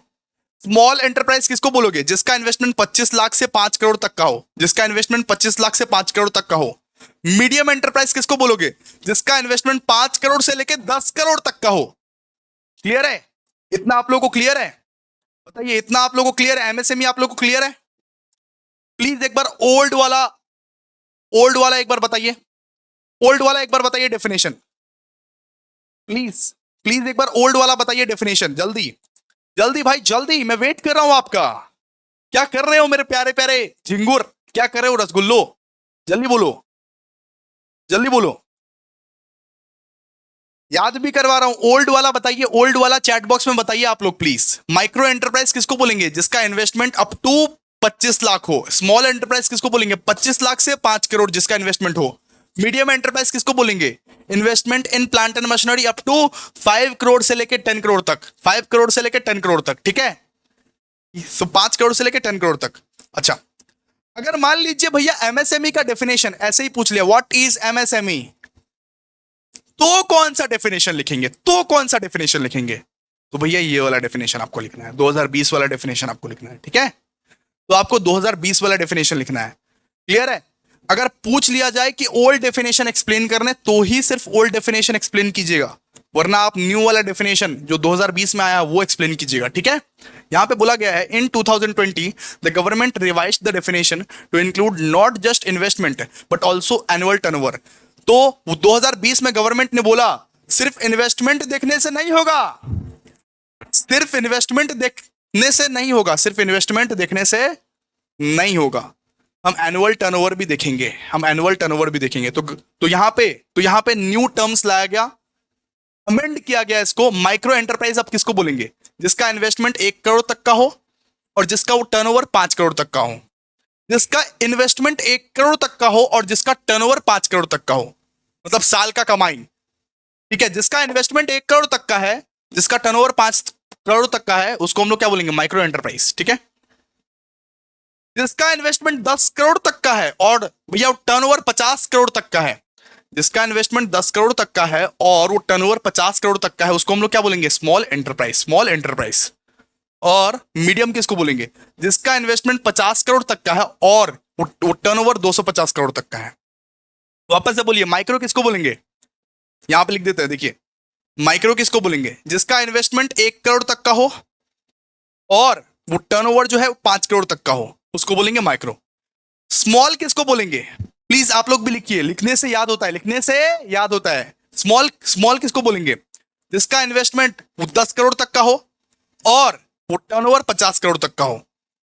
और मीडियम किसको बोलेंगे? मीडियम जिसका इन्वेस्टमेंट 50 करोड़ तक का हो और वो टर्नओवर 250 करोड़ तक का हो, 250 करोड़ तक का हो, ठीक है?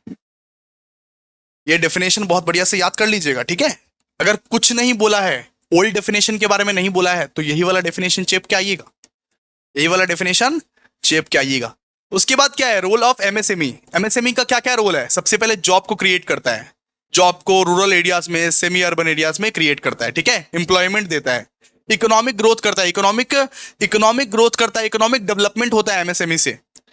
एमएसएमई जो है ना वो 30% ऑफ जीडीपी में कंट्रीब्यूट करता है। एमएसएमई जो है वो 30% जीडीपी में कंट्रीब्यूट करता है, तो इकोनॉमिक ग्रोथ एमएसएमई की वजह से ही आता है।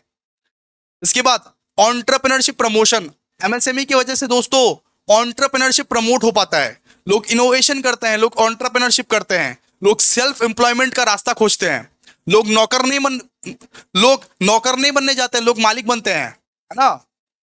इसके बाद एक्सपोर्ट्स, एमएसएमई जो है वो एक्सपोर्ट्स को भी बढ़ावा देता है, एक्सपोर्ट्स को भी बढ़ावा देता है। MSME contribute significantly to exports, enhancing foreign exchange earning and support to large industries. MSME जो है लार्ज इंडस्ट्रीज को भी सपोर्ट करता है, लार्ज इंडस्ट्रीज को भी सपोर्ट करता है। They act as a supplier and service provider to large firms, strengthening their industrial ecosystem, ठीक है? लार्ज इंडस्ट्रीज को भी सपोर्ट करता है।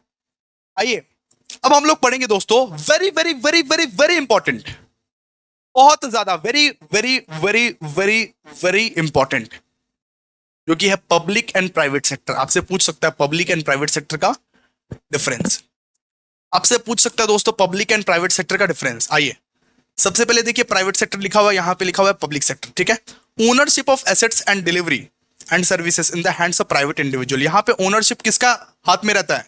यहाँ पे ओनरशिप भैया मुकेश अंबानी के हाथ में रहता है, यानी प्राइवेट इंडिविजुअल के हाथ में रहता है। यहाँ पे ओनरशिप किसके हाथ में रहता है? गवर्नमेंट के हाथ में, ठीक है? इतना आप लोगों को क्लियर है? फर्स्ट पॉइंट आप लोगों को क्लियर है ना? सेकेंड, इसका मेन मोटिव क्या रहता है? सुनिए, ये प्राइवेट सेक्टर का मेन मोटिव क्या रहता है भैया? प्रॉफिट कमाना। इसका मेन मोटिव रहता है पैसा, प्रॉफिट कमाना। इनका मेन मोटिव क्या रहता है? पब्लिक वेलफेयर, सोशल वेलफेयर, समाज की भलाई। ठीक है, फिर ये वाला वो थर्ड।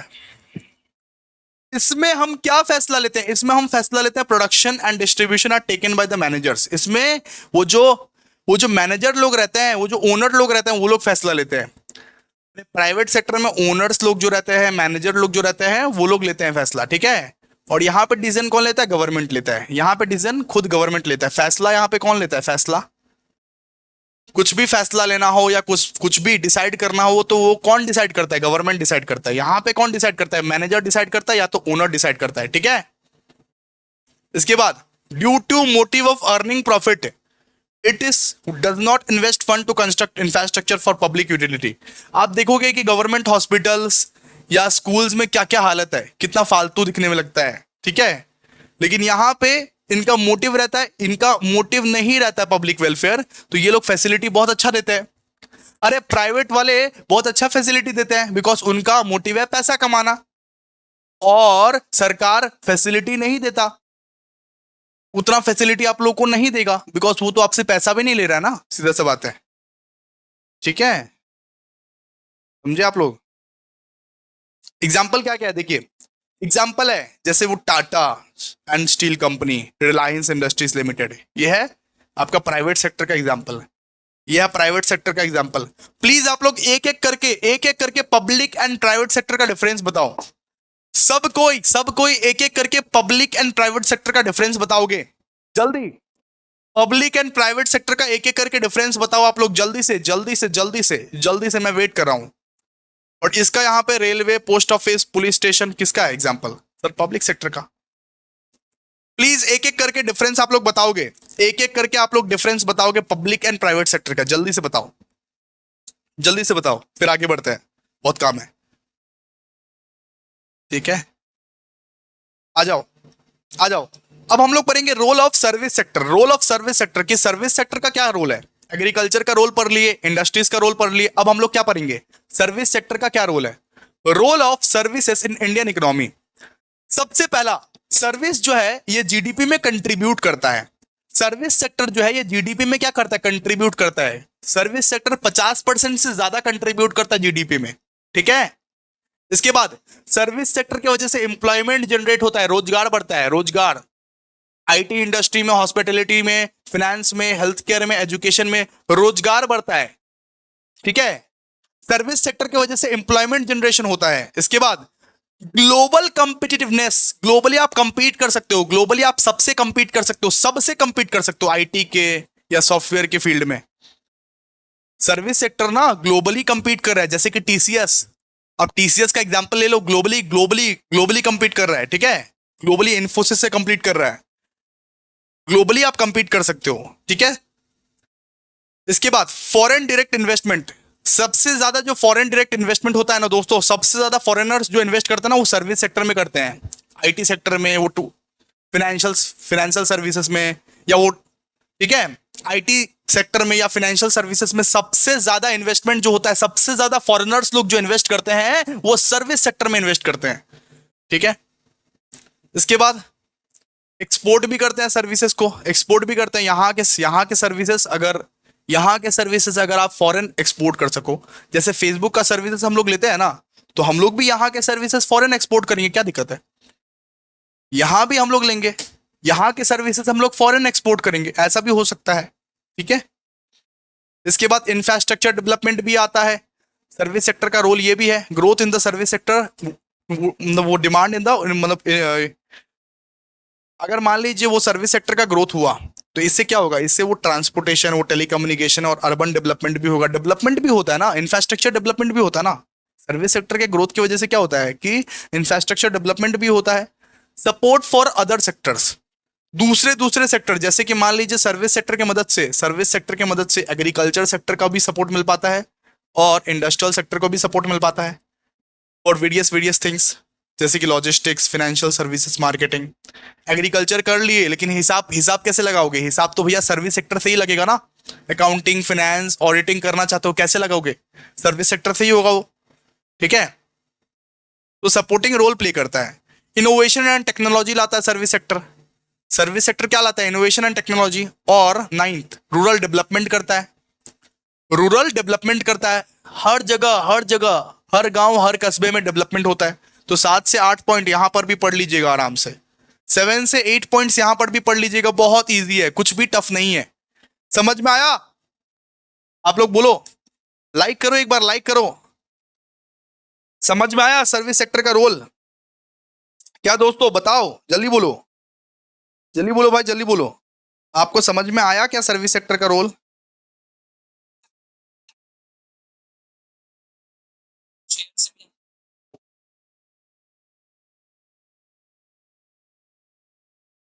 आगे बढ़ते हैं। अभी अभी हम लोग नेक्स्ट करने वाले हैं दोस्तों, financial sector reforms. Financial sector reforms, financial sector में क्या क्या रिफॉर्म्स आया? फाइनेंशियल सेक्टर में क्या क्या रिफॉर्म्स आया तो जानते ही हो आप लोग। सबसे पहले तो भैया लिबरलाइजेशन आया था। लिबरलाइजेशन मतलब अनरेस्ट्रिक्टेड, मतलब कि रेस्ट्रिक्टेड रिमूवल्स, जितना भी रेस्ट्रिक्शंस लगा था उसका पूरा रिमूवल्स हुआ नॉर्मली। सो गवर्नमेंट जितना रेस्ट्रिक्शंस लगा के रखी थी उसका पूरा रिमूवल हुआ लिबरलाइजेशन के तहत। ठीक है, इसके बाद establishment of regulatory bodies. India में बहुत सारा रेगुलेटरी बॉडीज जो था, Securities and Exchange Board of India, जैसे SEBI, Insurance Regulatory and IRDA, Reserve Bank of India, इन सब का मतलब कि इन सब का स्थापना हुआ। ठीक है, establishment of regulatory body, formations of industries, formations of institutions like the Securities and Exchange Board of India, Insurance Regulatory and Development Authority and Reserve Bank of India to regulate market and ensure stability. ठीक है, इसके बाद banking reforms भी आया था। Banking reforms measure to improve the efficiency of bank included in the privatization of the public sector banks, allowing new private banks and increasing the capital adequacy ratio to ensure financial stability. तो banking reforms भी आया। अब पहले bank इतना efficient नहीं था, हर्षद मेहता के case में देखे थे ना। अब पहले बैंक इतना एफिशिएंट नहीं था। अब जब ये बैंक, मतलब जब ये जब ये बैंक को ये प्राइवेट कर दिया गया, फिर ये बैंक ना ज्यादा एफिशिएंट हो गया। बैंक क्या हुआ? बैंक ज्यादा एफिशिएंट हो गया। जब बैंक को प्राइवेट कर दिया गया, जब बहुत सारे नए नए बैंक्स आए, फिर बैंक बहुत एफिशिएंट हो गया। ठीक है, इसके बाद non banking financial companies, regulations and promotions of NBFC to provide additional sources of provide finance especially for the small businesses and मतलब वो consumers। तो NBFC का भी संगठन हुआ यहाँ पे, NBFC जो कि स्मॉल बिजनेस को फाइनेंस देता था, क्या देता था? फाइनेंस देता था, लोन्स वगैरह देता था। फाइनेंशियल इंक्लूजन भी आया यहाँ पे। फाइनेंशियल इंक्लूजन जैसे initiative like the Pradhan Mantri Jan Dhan Yojana aim to increasing access of banking services for the unbanked population. तो प्रधानमंत्री जनधन योजना के तहत एक ऐसा स्कीम्स लाया गया जहां पे बच्चा जहां पे घर घर का जो भी बैंक अकाउंट नहीं खुलवाए हैं वो लोग जीरो बैलेंस बैंक अकाउंट खुलवा सकते हैं। जीरो बैलेंस, ठीक है, एक बार आया था ना, जीरो बैलेंस बैंक अकाउंट खुलवा सकते हैं। तो प्रधानमंत्री जनधन योजना के तहत आया था। ठीक है, जिससे लोगों को पता चले कि बैंक का क्या महत्व है, बैंक का क्या इंपॉर्टेंस है। उसके बाद वो टेक्नोलॉजिकल एडवांसमेंट भी आया, बहुत सारा टेक्नोलॉजीज भी लाया गया बैंकिंग में, जैसे इंटरनेट बैंकिंग, मोबाइल बैंकिंग, है ना। इंटरनेट बैंकिंग, मोबाइल बैंकिंग, उससे भी एक रिफॉर्म्स आया। इसके बाद कैपिटल मार्केट रिफॉर्म्स, बहुत ज्यादा कैपिटल मार्केट रिफॉर्म्स आ गया दोस्तों। सो पहले तो शेयर्स का तो सर्टिफिकेट रहता था। सो पहले जो आप स्टॉक मार्केट से शेयर्स अगर खरीदते थे तो सर्टिफिकेट आपको हाथ में मिलता था। आजकल तो सब मोबाइल में मिल रहा है। दोस्तों सारा का सारा स्टॉक आपको फोन में ही मतलब कि वो दिखाई दे रहा है। आपको वहां पे जाना नहीं पड़ता, आप वहां पे इलेक्ट्रॉनिकली ऑनलाइन आप ट्रेडिंग कर सकते हो। ठीक है, इतना आप पढ़ लीजिएगा, ये सब पढ़ने का नहीं है, इतना आप पढ़ लीजिएगा। कम से कम 7-8 पॉइंट पढ़ के रखिएगा। 7-8 पॉइंट बार बार बोल रहे हैं, 7-8 पॉइंट पढ़ के रखिएगा, हो जाएगा आपका। ठीक है, इसके बाद फिस्कल पॉलिसी रिफॉर्म्स। अब फिस्कल पॉलिसी रिफॉर्म्स क्या क्या आया था देखिए। सबसे पहले तो आया था भैया, अच्छा ये फिस्कल पॉलिसी मतलब क्या है? फिस्कल पॉलिसी जो है मैनेज्ड बाय गवर्नमेंट है। Managed by government. अरे फिस्कल पॉलिसी जो होता है गवर्नमेंट मैनेज करता है, और मॉनेटरी पॉलिसी जो होता है उसको आरबीआई करता है मैनेज। फिस्कल पॉलिसी सर कौन मैनेज करता है बताइए? फिस्कल पॉलिसी गवर्नमेंट मैनेज करता है ना। और मॉनेटरी पॉलिसी जो है, मॉनेटरी पॉलिसी कौन मैनेज करता है? आरबीआई मैनेज करता है, आरबीआई। सबसे पहले fiscal sector reform, fiscal fiscal policy reforms आया था दोस्तों, गुड्स एंड सर्विसेज टैक्स का, गुड्स एंड सर्विसेज टैक्स का, जीएसटी आया। जीएसटी आ गया और एकदम तूफान मचा दिया। बहुत सारे प्रकार के पहले टैक्स थे, इनडायरेक्ट टैक्सेस, सबको मिला के सिर्फ एक टैक्स आया दोस्तों, जिसका नाम था दोस्तों जीएसटी। जीएसटी। अब तो हमारे देश में दोस्तों वो डायरेक्ट टैक्स कोड आने जा रहा है, डायरेक्ट टैक्स कोड, जो कि टैक्स बेस के पूरे बर्डन को हटा देगा। जितना आप इनकम टैक्स देख रहे हो ना, जितना आप इनकम टैक्स अभी देख रहे हो ना, उनमें जितना आपको इनकम टैक्स में अभी भरना पड़ रहा है ना, उसका पूरा आधा कर देगा, उसका पूरा 50% रिमूव कर देगा डायरेक्ट टैक्स कोड। ये जो टैक्स रेट के कॉम्प्लिकेशंस है, उनको ये हटाएगा, बहुत सिंप्लीफाई कर देगा डायरेक्ट टैक्स कोड। ठीक है। सो प्रपोज्ड रिफॉर्म था पहले, लेकिन अब आ रहा है। ठीक है, अब आ रहा है, वो 2026 के अंदर अंदर ही आ जाएगा, लागू हो जाएगा। ठीक है। मतलब इनकम टैक्स जो इतना ज्यादा कॉम्प्लिकेटेड था, उसको बहुत सिंप्लीफाई बनाएगा डायरेक्ट टैक्स कोड के तहत। ठीक है। इसके बाद देखिए, इसके बाद बहुत सारा चीज है। Fiscal responsibility and fiscal responsibility and act. ठीक है। सो मैनेजमेंट एक्ट,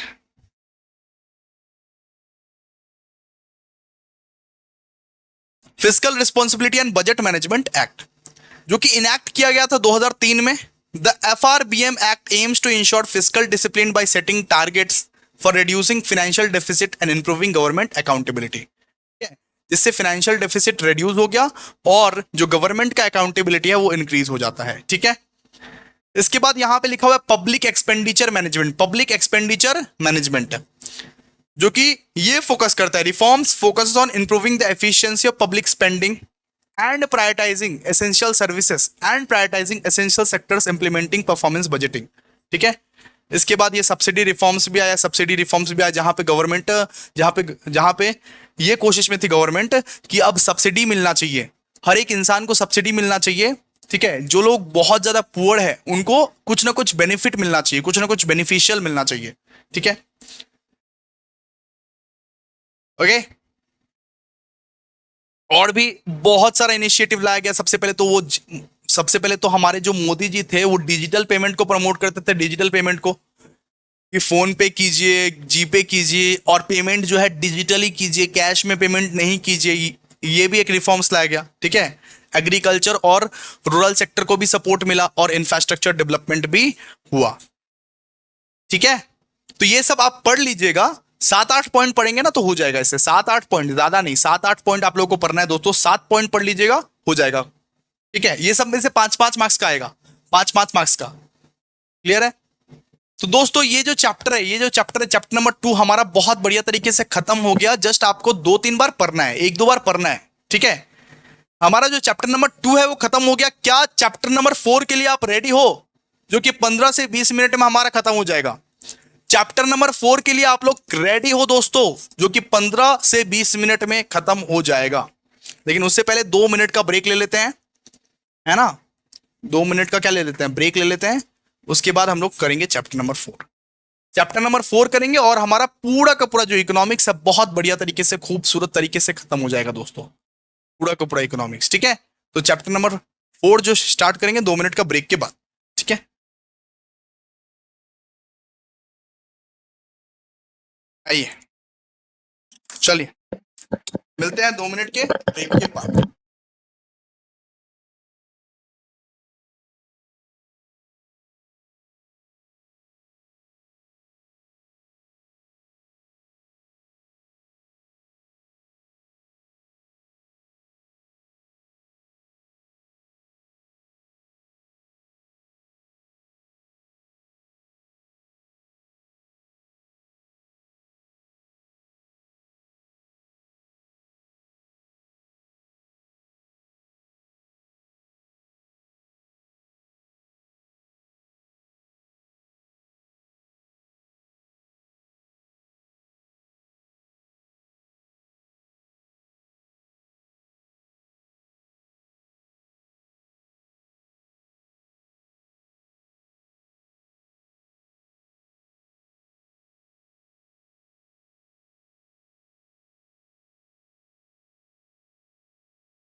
आगे सब। अब चैप्टर नंबर 4 करने वाले हैं हम लोग, ठीक है।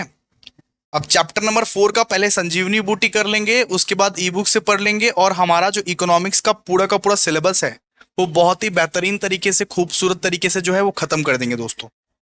तो आइए फटाफट से चैप्टर नंबर 4 हम लोग को करना है, देखना है, सीखना है। आइए आइए हम लोग फिर संजीवनी बूटी में चलते हैं, चलिए। चैप्टर नंबर 4 जिसका नाम है दोस्तों इंडियन इकोनॉमिक प्लानिंग, ये भी आपके सिलेबस के लिए इंपॉर्टेंट चैप्टर साबित होगा दोस्तों। सबसे पहले हम लोग करने वाले हैं 2 मार्क्स का क्वेश्चन। ओ माय गॉड, सबसे पहले क्या करने वाले हैं? 2 मार्क्स का क्वेश्चन। आइए फटाफट से 2 मार्क्स का क्वेश्चन सबसे पहले कर लेते हैं। Define economic planning. फर्स्ट में दिया हुआ इकोनॉमिक प्लानिंग क्या है? अगर गवर्नमेंट गोल्स बनाती है, अगर कुछ एम्स बनाती है, कुछ स्ट्रैटेजीज बनाती है इस देश के डेवलपमेंट के लिए, उनको दोस्तों हम लोग बोलते हैं इकोनॉमिक प्लानिंग। सिंपल सा बात समझिए। अगर अगर अगर हमारी जो गवर्नमेंट है वो कुछ गोल सेट करती है for the economy and implementing strategies, कुछ स्ट्रैटेजीज को इंप्लीमेंट करती है for development of the country, अगर गोल्स कुछ बनाती है, अगर कुछ स्ट्रैटेजीज इंप्लीमेंट करती है for the development of our country, उसको हम लोग क्या बोलेंगे? Economic planning. Economic planning involves the सरकार सेटिंग गोल्स, यानी सरकार मतलब सर, अरे गवर्नमेंट गोल सेट करती है, इंप्लीमेंट करती है कुछ स्ट्रैटेजीज टू अचीव देम, उसको हम लोग क्या बोलेंगे? Economic planning. So economic planning involves the government setting goals for the economy and implementing strategy to achieve them, ठीक है। इसके बाद बात करते हैं दोस्तों, नीति आयोग क्या होता है? नीति आयोग। सॉरी दोस्तों, आप देख पा रहे होंगे कि मैं अलग ही कोई कपड़े में आ चुका हूं अचानक से, बीच में ये वीडियो कट हो गया था, इसी वजह से मैं ये पर्टिकुलर जो पोर्शन है वो रिकॉर्ड कर रहा हूँ। बीच में एक्चुअली वीडियो कट हो गया था, कुछ ग्लिच आ गया था, इसी इसी वजह से ये पर्टिकुलर पोर्शन मैं रिकॉर्ड कर रहा हूँ। तो नेक्स्ट क्वेश्चन क्या दिया हुआ है? डिफाइन नीति आयोग। नीति आयोग को पता है किसने रिप्लेस किया था? नीति आयोग को प्लानिंग कमीशन ने रिप्लेस किया था। प्लानिंग कमीशन मतलब कि पहले ना अपना इंडिया में प्लानिंग कमीशन चलता था, मतलब 2015 में अपने इंडिया में ना प्लानिंग कमीशन चलता था, उसको रिप्लेस किसने किया? नीति आयोग ने, ठीक है। नीति आयोग को अपने लोग बोलते हैं national institution for transforming India. नीति का मतलब national institution for transforming India, इसको अपने लोग बोलते हैं नीति, ठीक है।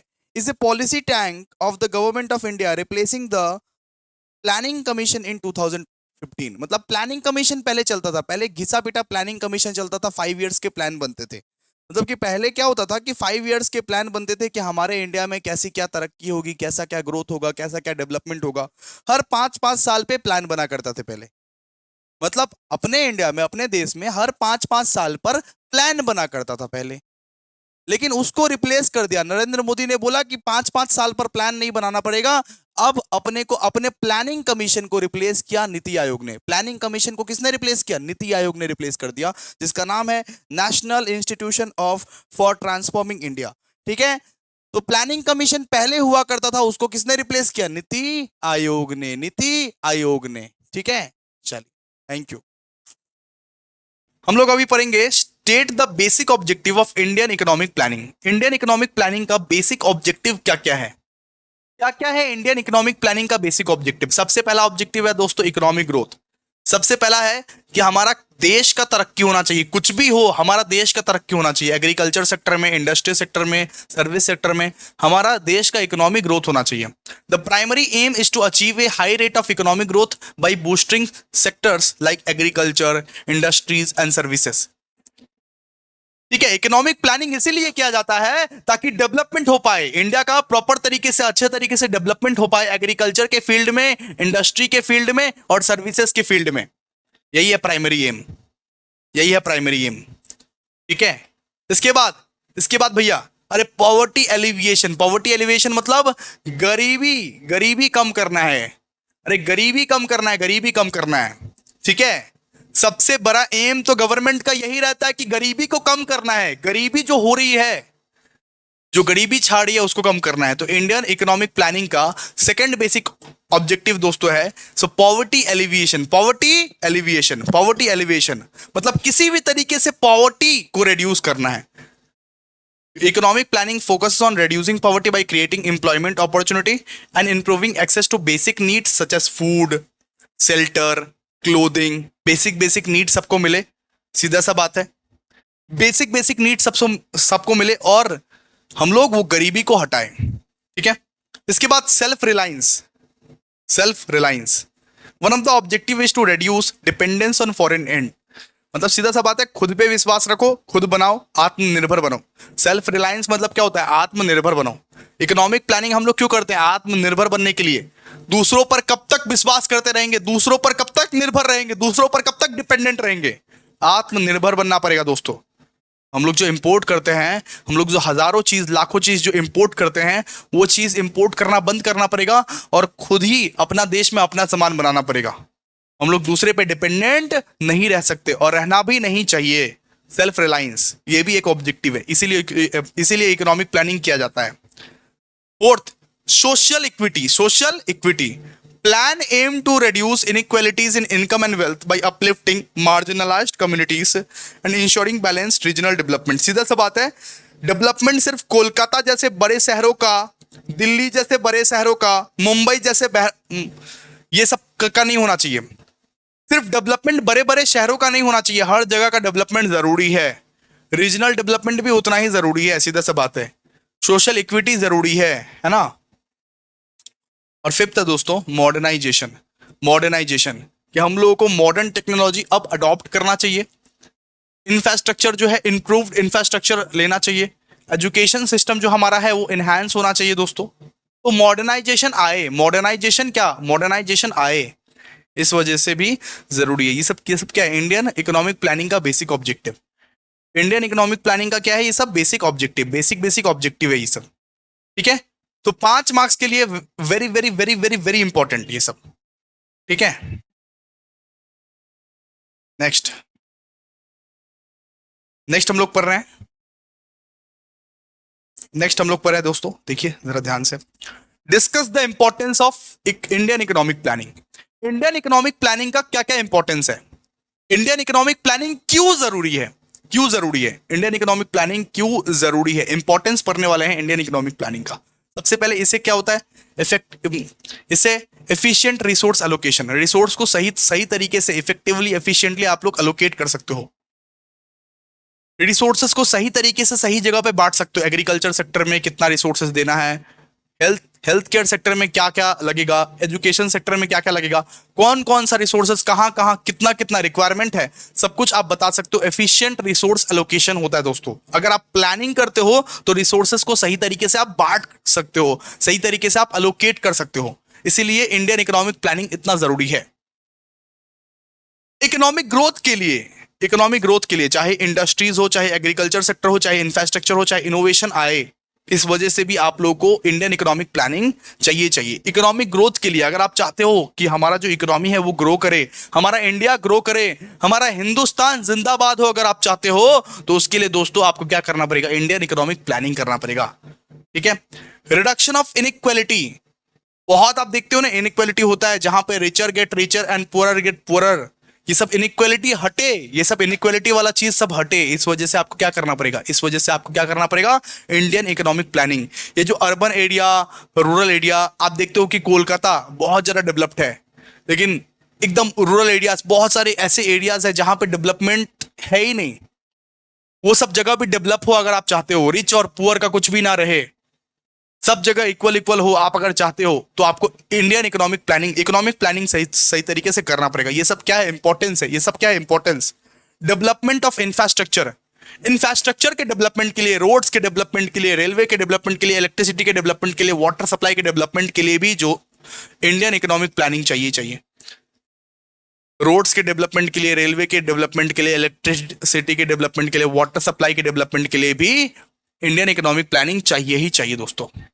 Fifth, sustainable development, sustainable development यानी डेवलपमेंट तो कर रहे हैं, फ्यूचर जनरेशंस के लिए भी कुछ ना कुछ रिसोर्सेस हम लोग बचा के रखें। इन सब चीजों के लिए भी तो आपको इकोनॉमिक प्लानिंग करना पड़ेगा ना दोस्त, इन सब चीजों के लिए भी तो आपको इकोनॉमिक प्लानिंग करना पड़ेगा, जोड़ों शोड़ों से करना पड़ेगा economic planning. Recent plan environmental conservation है, मतलब रिसेंट प्लान जो है वो इन्वायरमेंटल कंजर्वेशन पे बात कर रहा है, किस तरीके से रिन्यूएबल रिसोर्सेस को हम लोग बचाए, किस तरीके से हम लोग सस्टेनेबल रिसोर्सेस को हम लोग बचाए, किस तरीके से हम लोग फ्यूचर जनरेशंस के एक्सपेक्टेशंस को हम लोग मीट करें, ठीक है, फ्यूचर, ठीक है, क्लियर है। इसके बाद सोशल वेलफेयर, सोशल वेलफेयर करने के लिए भी, सोशल वेलफेयर करने के लिए भी आप लोगों को इकोनॉमिक प्लानिंग बहुत बढ़िया थे, आपको इकोनॉमिक प्लानिंग करना पड़ेगा, है ना। सोशल वेलफेयर करने के लिए भी आपको इकोनॉमिक प्लानिंग करना पड़ेगा। Economic planning focuses on improving health care, literacy, housing. अगर आप चाहते हो एजुकेशन सेक्टर में, हेल्थ केयर सेक्टर में, हाउसिंग सेक्टर में थोड़ा नाम वाम करे, ये सब सारे प्रोग्राम्स, ये सब सारे स्कीम्स जो लाए गए हैं प्रधानमंत्री के द्वारा, ये सब सारे स्कीम्स प्रोग्राम वर्क करे, तो इसके लिए भी आपको इकोनॉमिक प्लानिंग सही तरीके से करना पड़ेगा। यही सब सारा इंपॉर्टेंस है इकोनॉमिक प्लानिंग का। ग्लोबल कंपिटिटिवनेस, यानी कि ग्लोबली कंपीट करने के लिए, सबको ग्लोबली कंपीट करने के लिए, ग्लोबली कंपीट करने के लिए भी आपको इकोनॉमिक प्लानिंग की नीड है, इकोनॉमिक प्लानिंग की जरूरत है। आप ग्लोबली कंपीट कर सकते हो, आप क्या कर सकते हो, ग्लोबली कंपीट कर सकते हो, बात खत्म, ठीक है। तो ये सब क्या था, ये सब हम क्या पढ़े, importance of Indian economic planning. Indian economic planning का क्या क्या इंपॉर्टेंस है, सबसे पहले ऑब्जेक्टिव पढ़े, इसके बाद इंपॉर्टेंस पढ़े, ठीक है। आइए अब हम लोग क्या पढ़ने वाले हैं, अब हम लोग पढ़ने वाले हैं state the achievement and failures of economic planning. Economic planning का अचीवमेंट्स बताओ और फेलियर्स भी बताओ, अचीवमेंट्स भी बताओ और फेलियर्स भी बताओ। सबसे पहले अचीवमेंट के बारे में बात करेंगे कि economic planning, Indian economic planning करके हुआ क्या, क्या क्या अचीव हुआ, और उसके बारे में, उसके बाद में हम लोग फेलियर्स के बारे में भी बताएंगे, ठीक है। सबसे पहले अचीवमेंट का अगर बात करें तो अचीवमेंट में सबसे पहला हुआ एग्रीकल्चरल ग्रोथ। हमारा जो एग्रीकल्चर है उसका ग्रोथ हुआ, ठीक है। The green revolution during the 1960s and 70s increase food grain production, making India self sufficiency in food. 1970 या 1960s में जो ग्रीन रेवोल्यूशन आया था उसके वजह से क्या हुआ, उसकी वजह से हमारा जो एग्रीकल्चर सेक्टर है वो बहुत सिग्निफिकेंटली ग्रो किया दोस्तों, ठीक है। इंडस्ट्रीज का भी डेवलपमेंट हुआ, इंडस्ट्रियल डेवलपमेंट भी हुआ, सीधा सा बात है। Economic planning led to the establishment of the industries like steel, cement, energy, steel, cement, energy. ये जो ये जो ये जो इंडस्ट्रीज है, इंडस्ट्रीज का भी डेवलपमेंट हुआ, इंफ्रास्ट्रक्चर का भी डेवलपमेंट हुआ। Major infrastructure project such as dams, roads, railways have been constructed boosting economic activities, ठीक है। अरे रोड्स बने, रेलवेज बने, डैम्स बने। रिडक्शन इन पॉवर्टी, अरे गरीबी भी बहुत हद तक कमी है, गरीबी भी बहुत हद तक भैया कम हुई है, गरीबी भी बहुत हद तक कम हुई है बेटा। So poverty level have declined significantly due to, ठीक है।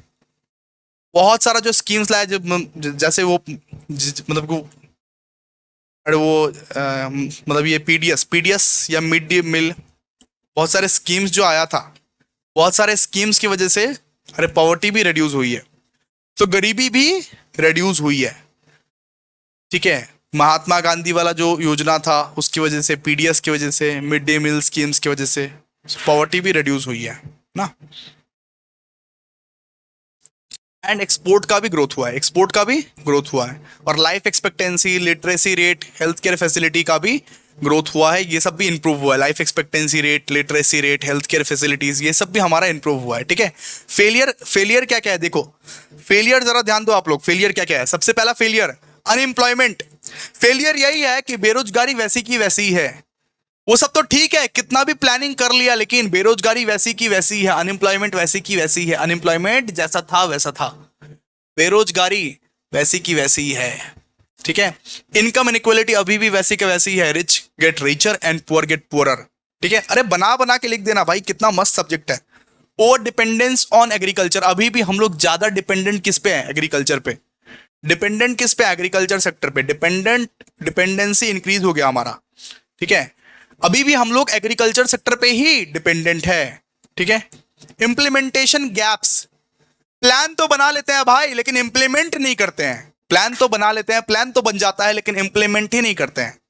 इस ससुरा इंप्लीमेंट ही नहीं होता है, प्लान तो बन जाता है, ठीक है। इसके बाद इन्वायरमेंटल डिग्रेडेशन भी होता है, मतलब ठीक है, यहाँ पे इन्वायरमेंटल डिग्रेडेशन भी होता है। Rapid industrialisation and urbanisation have caused deforestation,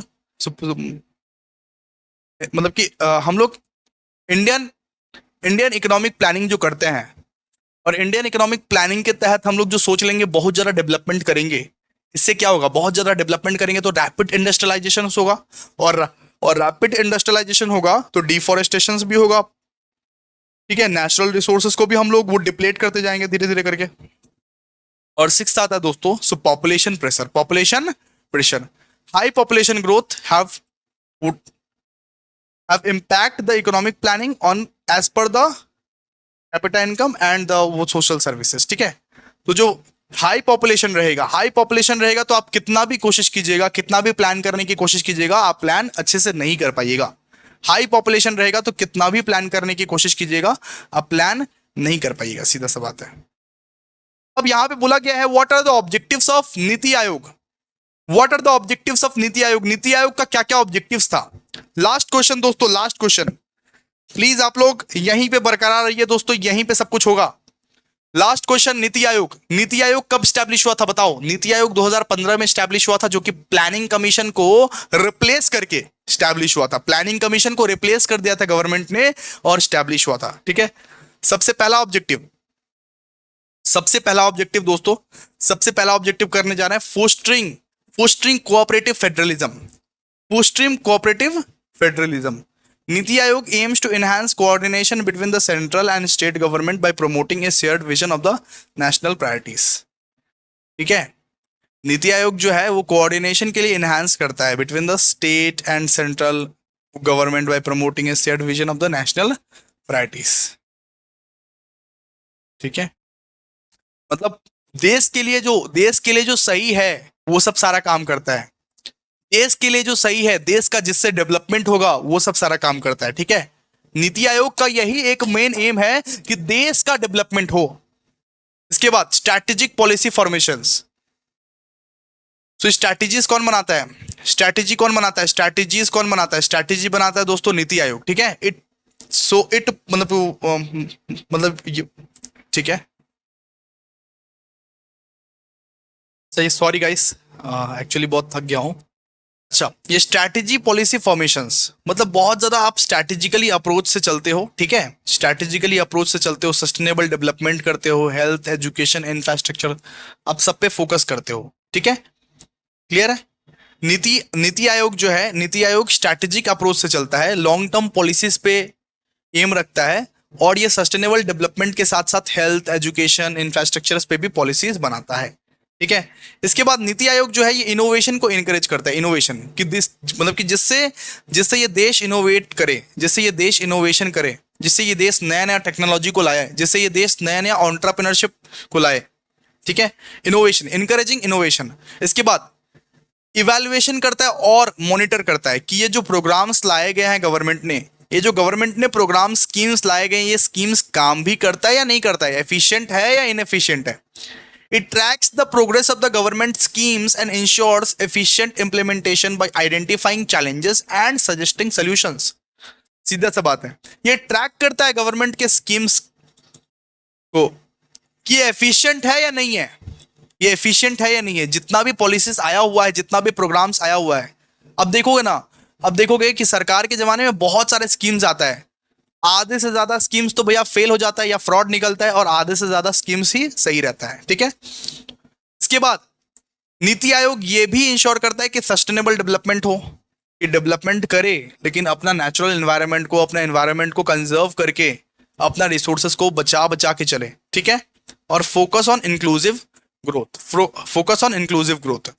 तो सीधा सा बात है, हमेशा देश का जो है, देश का ग्रोथ होना चाहिए, देश का डेवलपमेंट होना चाहिए, और किसी भी तरीके से हम लोग ये पॉवर्टी को हटाएंगे, अनएम्प्लॉयमेंट को हटाएंगे और रीजनल डिसपैरिटीज को हटाएंगे, ये सब भी एक प्लान है, ठीक है। ये था पूरा का पूरा चैप्टर नंबर 4 का संजीवनी बूटी, और यहाँ पे संजीवनी बूटी हमारा खत्म हो गया। यहाँ पे कुछ आपके लिए टिप्स है, ये पढ़ लीजिएगा आराम से। ये पूरा का पूरा हमारा जो संजीवनी बूटी है चैप्टर नंबर 4 का हम लोग ने खत्म कर दिया दोस्तों। अब आइए ई बुक में एक झलक मार लेते हैं कि कौन कौन सा हुआ है, कौन कौन सा नहीं हुआ है। मेरे हिसाब से तो सब कुछ ही कर दिए हम, ठीक है। एक बार झलक मार लेते हैं, बहुत छोटा सा चैप्टर है, एक बार झलक मार लेते हैं कौन कौन सा हुआ है, कौन कौन सा नहीं हुआ है। जो भी चीज नहीं हुआ होगा वो अभी पढ़ा देंगे आपको, ठीक है। देखिए, सबसे पहले meaning of Indian economic planning हो गया सर, ठीक है। Objective of Indian economic planning ये भी हो गया सर, ये भी आप करवा दिए, ओके। इसके बाद importance of Indian economic planning 7-8 कर लेना, क्लियर है। इसके बाद और फाइव इयर्स प्लान क्या होता है ये पढ़ना जरूरी है। 5 years प्लान क्या होता है? India 5 years plan were comprehensive framework designed to guide the nation's economic development. मतलब 5 years प्लान पहले हुआ करता था कि 5 साल का प्लान एक बार में ही बन जाता था। फॉर एग्जाम्पल 1951 से लेकर 1956 तक, यानी 5 साल का प्लान एक बार में ही बन जाता था कि हम लोग क्या क्या करने वाले हैं, क्या क्या नहीं करने वाले हैं, कितना डेवलपमेंट करने वाले हैं, कितना डेवलपमेंट नहीं करने वाले हैं। इसको स्टार्ट किसने किया था? इसको हमारे प्रधानमंत्री जवाहरलाल नेहरू ने स्टार्ट किया था 1951 में। ठीक है, इसको हमारे प्राइम मिनिस्टर जवाहरलाल नेहरू ने स्टार्ट किया था 1951 में। और प्लानिंग कमीशन जो है उसको रिप्लेस कर दिया गया। So the Planning Commission of India formulated these plans until the commission was replaced by NITI Aayog in 2015। ठीक है,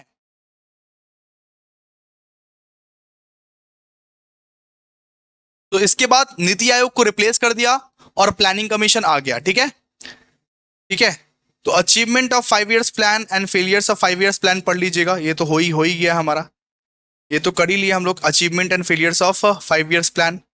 बहुत शॉर्ट पॉइंट्स में अपने अपने से बना बना के लिख लीजिएगा। ठीक है, इसके बाद नीति आयोग भी हम लोग पढ़ लिए, इसका ऑब्जेक्टिव्स भी हम लोग पढ़ लिए। यहाँ पे नीति आयोग का क्या क्या ऑब्जेक्टिव्स रहा करता था। ठीक है, तो यानी कि इस पूरा का पूरा चैप्टर नंबर 4 भी हम लोग ने कंप्लीट कर लिया दोस्तों। तो दोस्तों प्लीज आप लोग एक लाइक कर दीजिएगा, शेयर कर दीजिएगा और एक कमेंट कर दीजिएगा, बिकॉज बहुत सुंदर तरीके से हम लोग ने इंडियन इकोनॉमिक्स के मैराथन को खत्म कर दिया दोस्तों। बस आप लोग को 3 चीज करना है, वापस से बोल रहे हैं। ई बुक पढ़ लीजिएगा, संजीवनी बूटी पढ़ लीजिएगा, संजीवनी बूटी। इसके बाद कॉलेज का जो कुछ भी सजेशन अगर कॉलेज ने दिया है तो उसको भी पढ़ लीजिएगा दोस्तों, उसको भी पढ़ना जरूरी है।